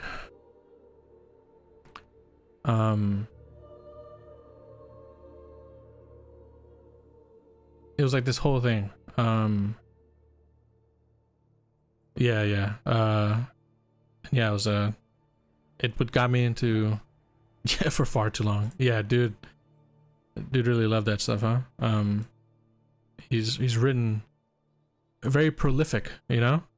But yeah, the Crystal Shard is literally the first of the Forgotten Realms books. And I remember reading that, and then I read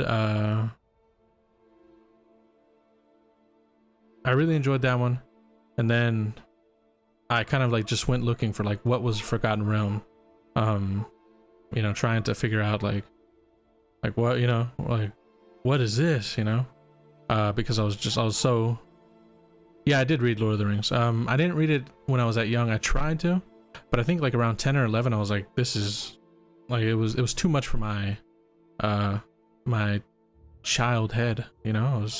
I was just too, I was like, man, this is a lot.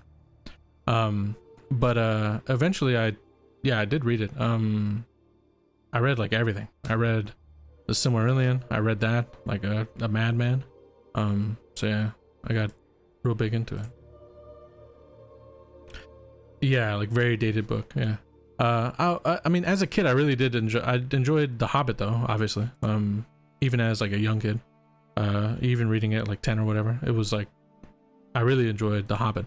But then trying to read like the actual Lord of the Rings books, I think I got into those and I was able to like properly read them around like 16, 17 or something. Yeah. Silmarillion is like a struggle for a full-grown adult who's might be used to reading that kind of shit. Like, fuck. But I like that I know all the stupid ass Silmarillion memes, so that's kind of like the benefit of having read it. All right, but yeah, that's how I got into fantasy. I snuck into Lord of the Rings. It inspired me so much that I bought a good fantasy book from Goodwill, and that fantasy book happened to be a Forgotten Realm book, which made me want to figure out what that was, and then I stumbled onto D&D and all that other shit from there. So that's the path.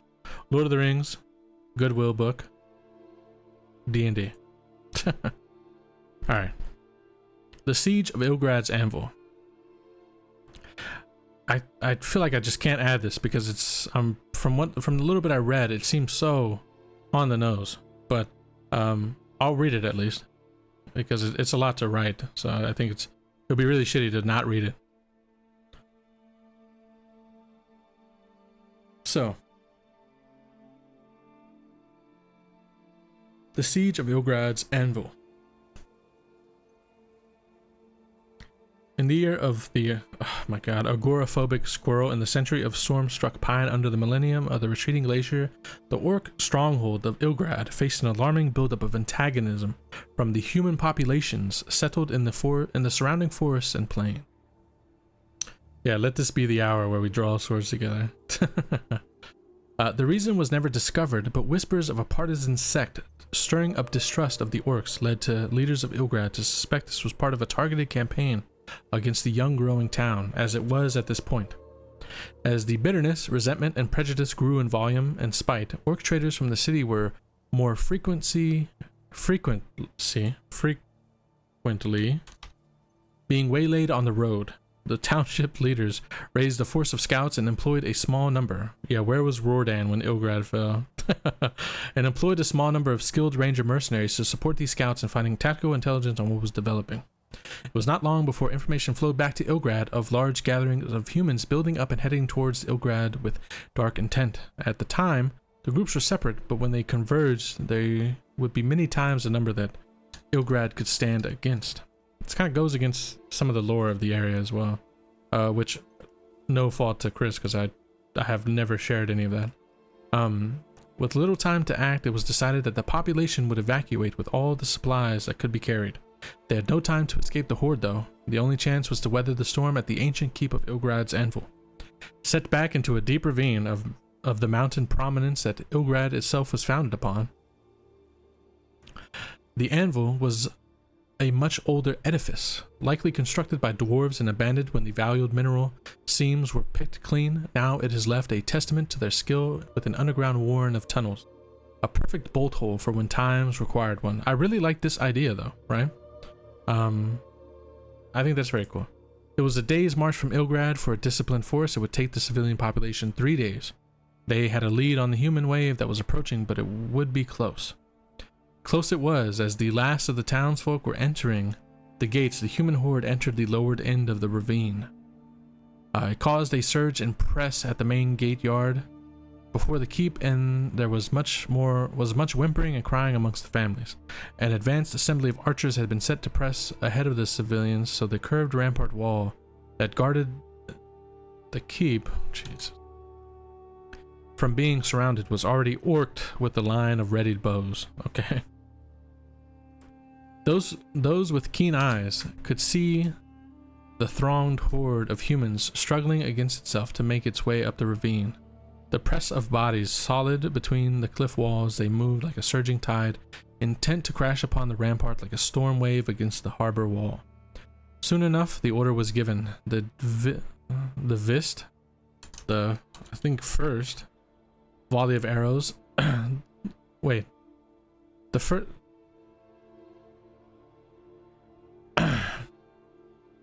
It's Vist? Okay. The Vist volley of arrows, the first of a multitude, were let fly. The horde visit arrows pinch through wells. Okay. The Vist volley of arrows, the first of a multitude, were let fly. The horde did not seem affected, perhaps with a slight raise in the susurration of chanting. I genuinely cannot tell. The first volley of but it's funny, right? The first volley of arrows, the first of a multitude, like the first. It's very, we'll say the volley of arrows, the first of a multitude, right? The horde did not seem affected, perhaps with a slight raise in the susurration of chanting, cursing, and grunting and yelling. Yeah, I understand that, but it's, you know. Volley after volley left the walls, but the mass of raging humans did not slow. It crashed into the wall. 24 feet below the archers, the horde presses and jeered, seemingly impotent. Seemingly impotent? Is impotent the right word? Against the arrows here? I'm assuming it's like...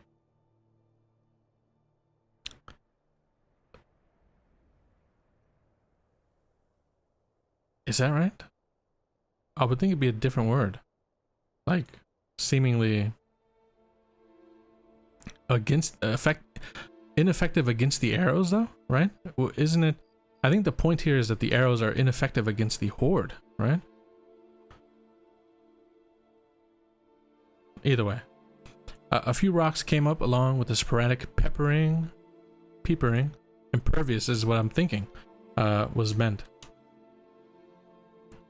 Along with the sporadic peppering or arrow and bolt from the human throng. The orc archers were stood down with the third of the force to cover behind the castle, the walls castellations from the missiles, and be ready if actions was needed. The archers were divided into 3 shifts.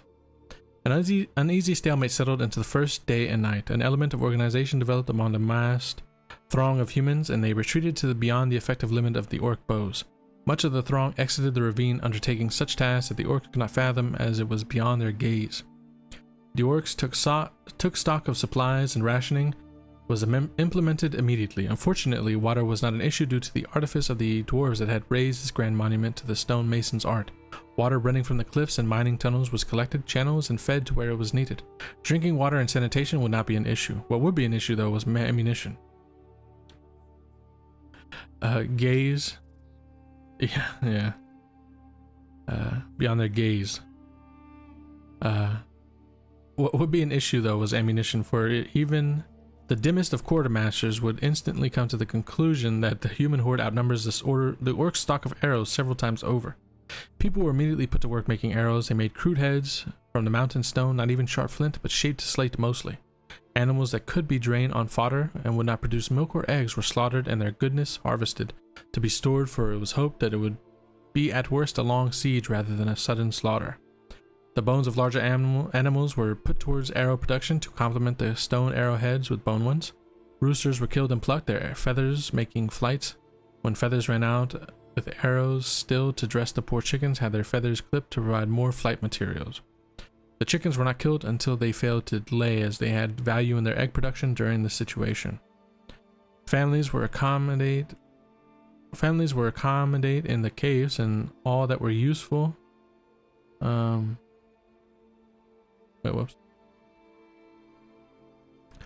that were useful were put to work. When arrow shafts were all consumed, wicker baskets were dismantled to make more shafts. Along these were to be accommodated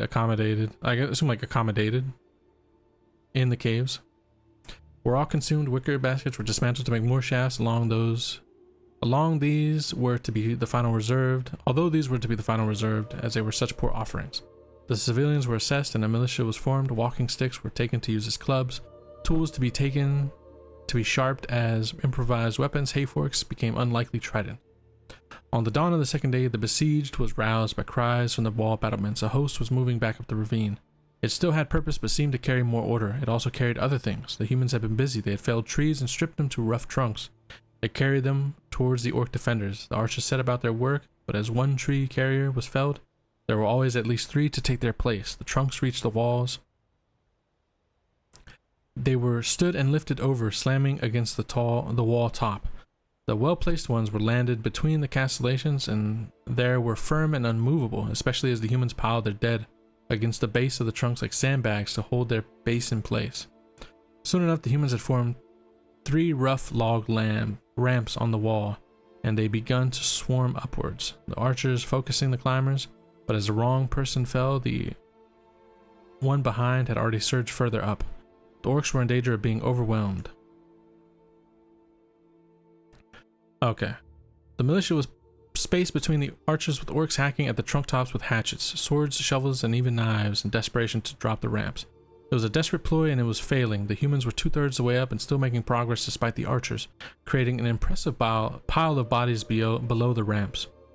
It looked like they would be lost. They would fight to the end, but the end was close. Then a call.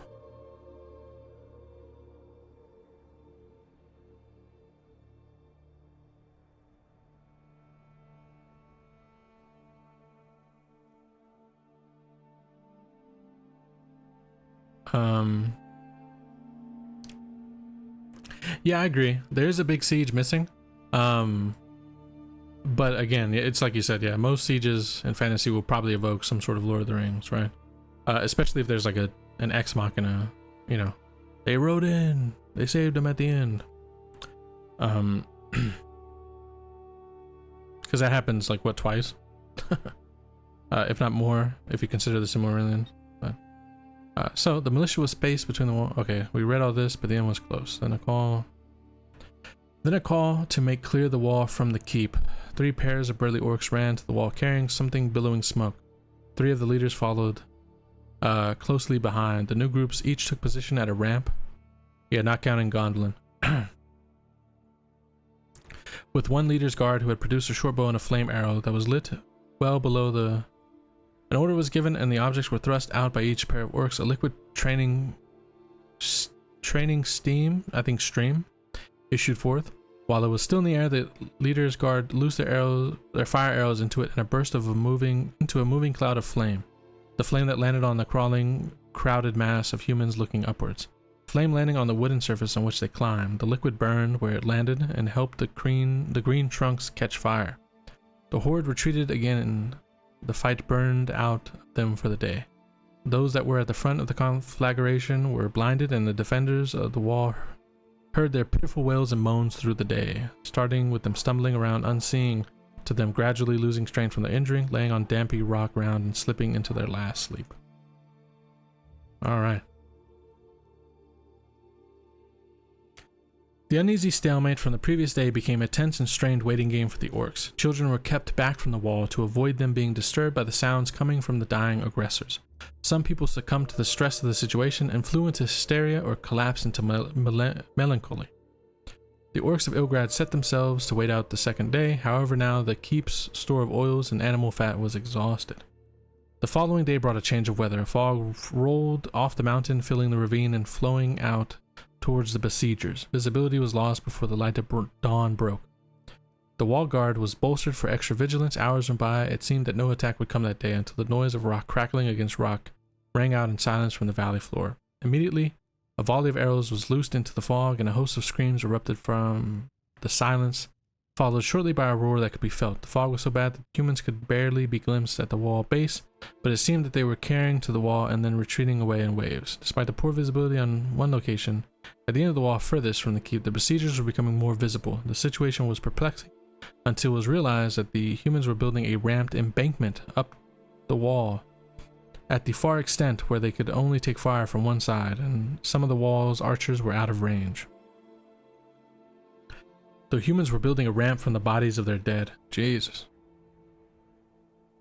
So, the archers were doing what they could, but the humans gaining access to the wall seemed inevitable. In this moment, a desperate sally was made from the keep gate. The few cavalry that could be assembled issued out into the valley. The surprise was on their side, and they drove through the throng and were able to reach the ramp, cutting it off from reinforcements and enabling the archers to clear the remaining force that were attempting to scale the wall. The cavalry turned, but were bogged down. They were pulled from their horses and beaten bloodily to death within sight of the wall. The sacrifice had worked, though. The archers were able to keep the humans at bay once more as the fog began burning away in the morning sun. The wall remained vigilant through the day, with nothing more than half-hatred sorties repulsed on each attempt. After nightfall, rope ladders were lowered from the wall at the ramp, and the bodies were quickly lifted up into an orc's encampment. The bodies were searched and investigated for anything that could aid the defenders. Then, with no small elements of shame, the bodies were carefully butchered as a last ration supply. Jesus. The meat stored separately from the other ration supplies for its desperation called. It was a grim task for a civilized folk, though through the night, the mass of bodies that had formed within reach of the wall by an inescapable run to the rope ladders in case of a sortie by the human filth. By morning, the orcs had amassed a grim and ugly harvest on their side of the wall. A large section of old mining tunnel was given over as a morgue, transitioning to an abattoir, and then meat-curing horse from the nightmares of the deranged.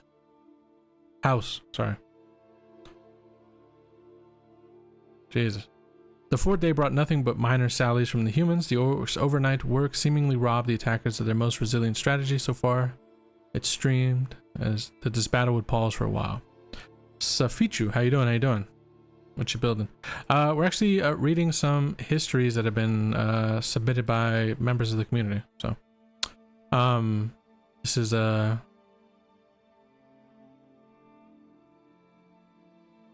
know it's not as exciting, but storming fortifications was far less common than just starving their inhabitants out. Exactly, yeah.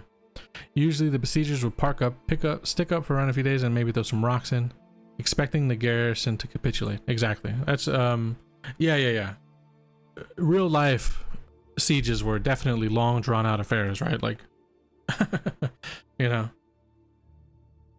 the worst of them, right, were months long. Very rarely would you crash against the walls unless you truly had like a plan to, you know, get them out. Oh, Jesus. All right.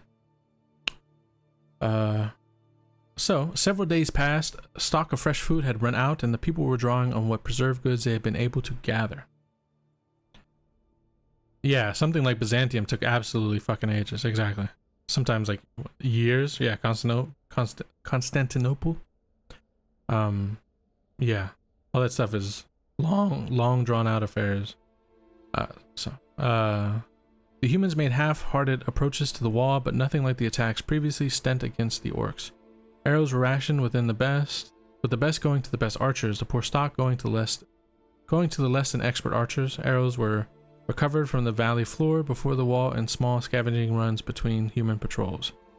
Tunnels were scoured and explored for fungus to see if they led away perhaps by a secret tunnel. There was no such fortune beyond some mushrooms scraped from the walls. On the 12th day of the siege, the humans began sending waves of attackers against the wall. They brought large cut trunks to batter the gates with. The defenders pushed back each wave, but with more and more casualties as the wall defenders were slowly picked off by the archers within horde. On each wave, the defenders' reserves dwindled, and each wave took longer to repulse. This new strategy went on for at least another 11 days with no sign of respite for the defenders. It seemed like the wave of human rabble would breach the defenses any day. Yeah, this would have to be like really hard pressed, right? Mentally. Like, what is so important that they are willing to just, human after human is just willing to throw themselves away, right? Especially for 11 days of rushing walls and just being annihilated. Supplies were exhausted. The human meat was issued as rations to the fighting. Yeah, that's what I'm wondering. I wonder why they're so desperate to do this, and I wonder if it's even spoken about. The human meat was issued as rations to the fighting forces. Everyone else went hungry. Over half the archers were out of arrows and resorted to throwing rocks with the militia. A desperate plan was prepared to collapse the mine entrance to protect families within in the event that the defenses were breached. On the 24th day of the siege, the defenders prepared again to do what they must, defend off waves of attacks. They waited, no attacks came. The orcs remained behind the wall for the full day with no sign of humans. The orc would wait another 2 days before sending out small patrol. Patrol advanced down the ravine floor, carefully seeking to remain as hidden as possible and not a word spoken.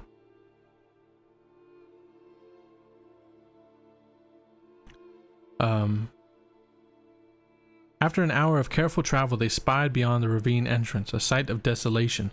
Almost to the horizon, the land was bare of trees. The ground was mud or burnt grass. There was not a bird in the sky. The ground was littered with the bodies of humans. No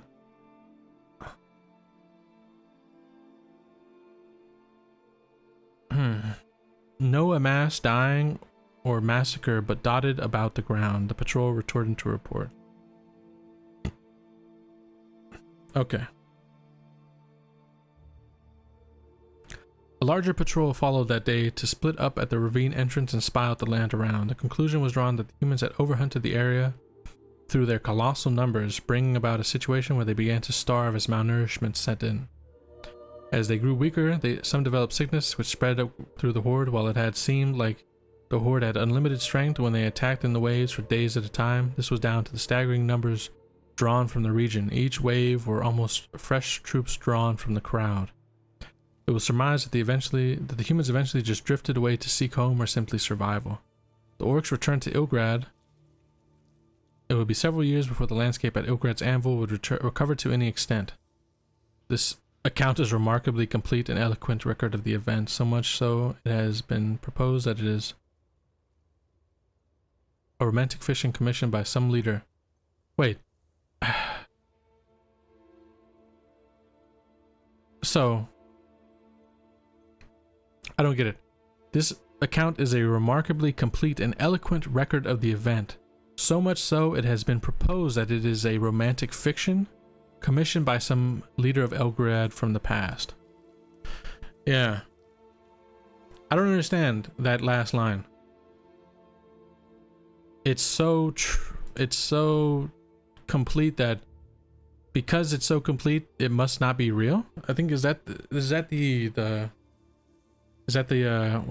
fucking word? Is that the... Yeah, it didn't strike me as particularly romantic, yeah. Is that the intent? Yeah, cannibalism. I don't know. You're right though, we do need a siege. Maybe I'll write up a siege. And I'll try to... Yeah. We need a siege, though. An underground siege. Yeah, an underground siege. Alright. I think we are finally done with this week's histories. And what's crazy is that... I mean... Well, I mean, there's a lot of messages, so it's not that bad. Yeah, that was fucking oof. I can feel it. I can feel the strain. Reading through this stuff. Great submissions. All the ones that weren't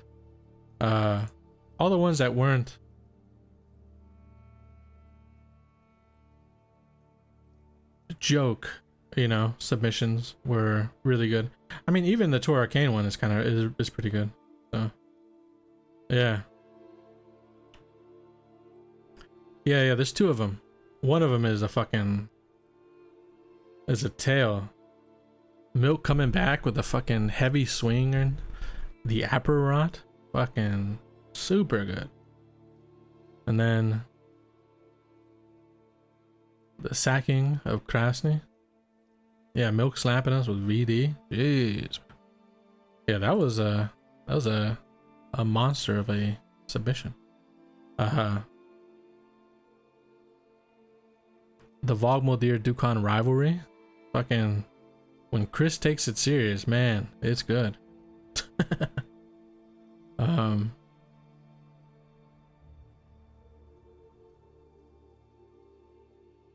lot of good stuff. So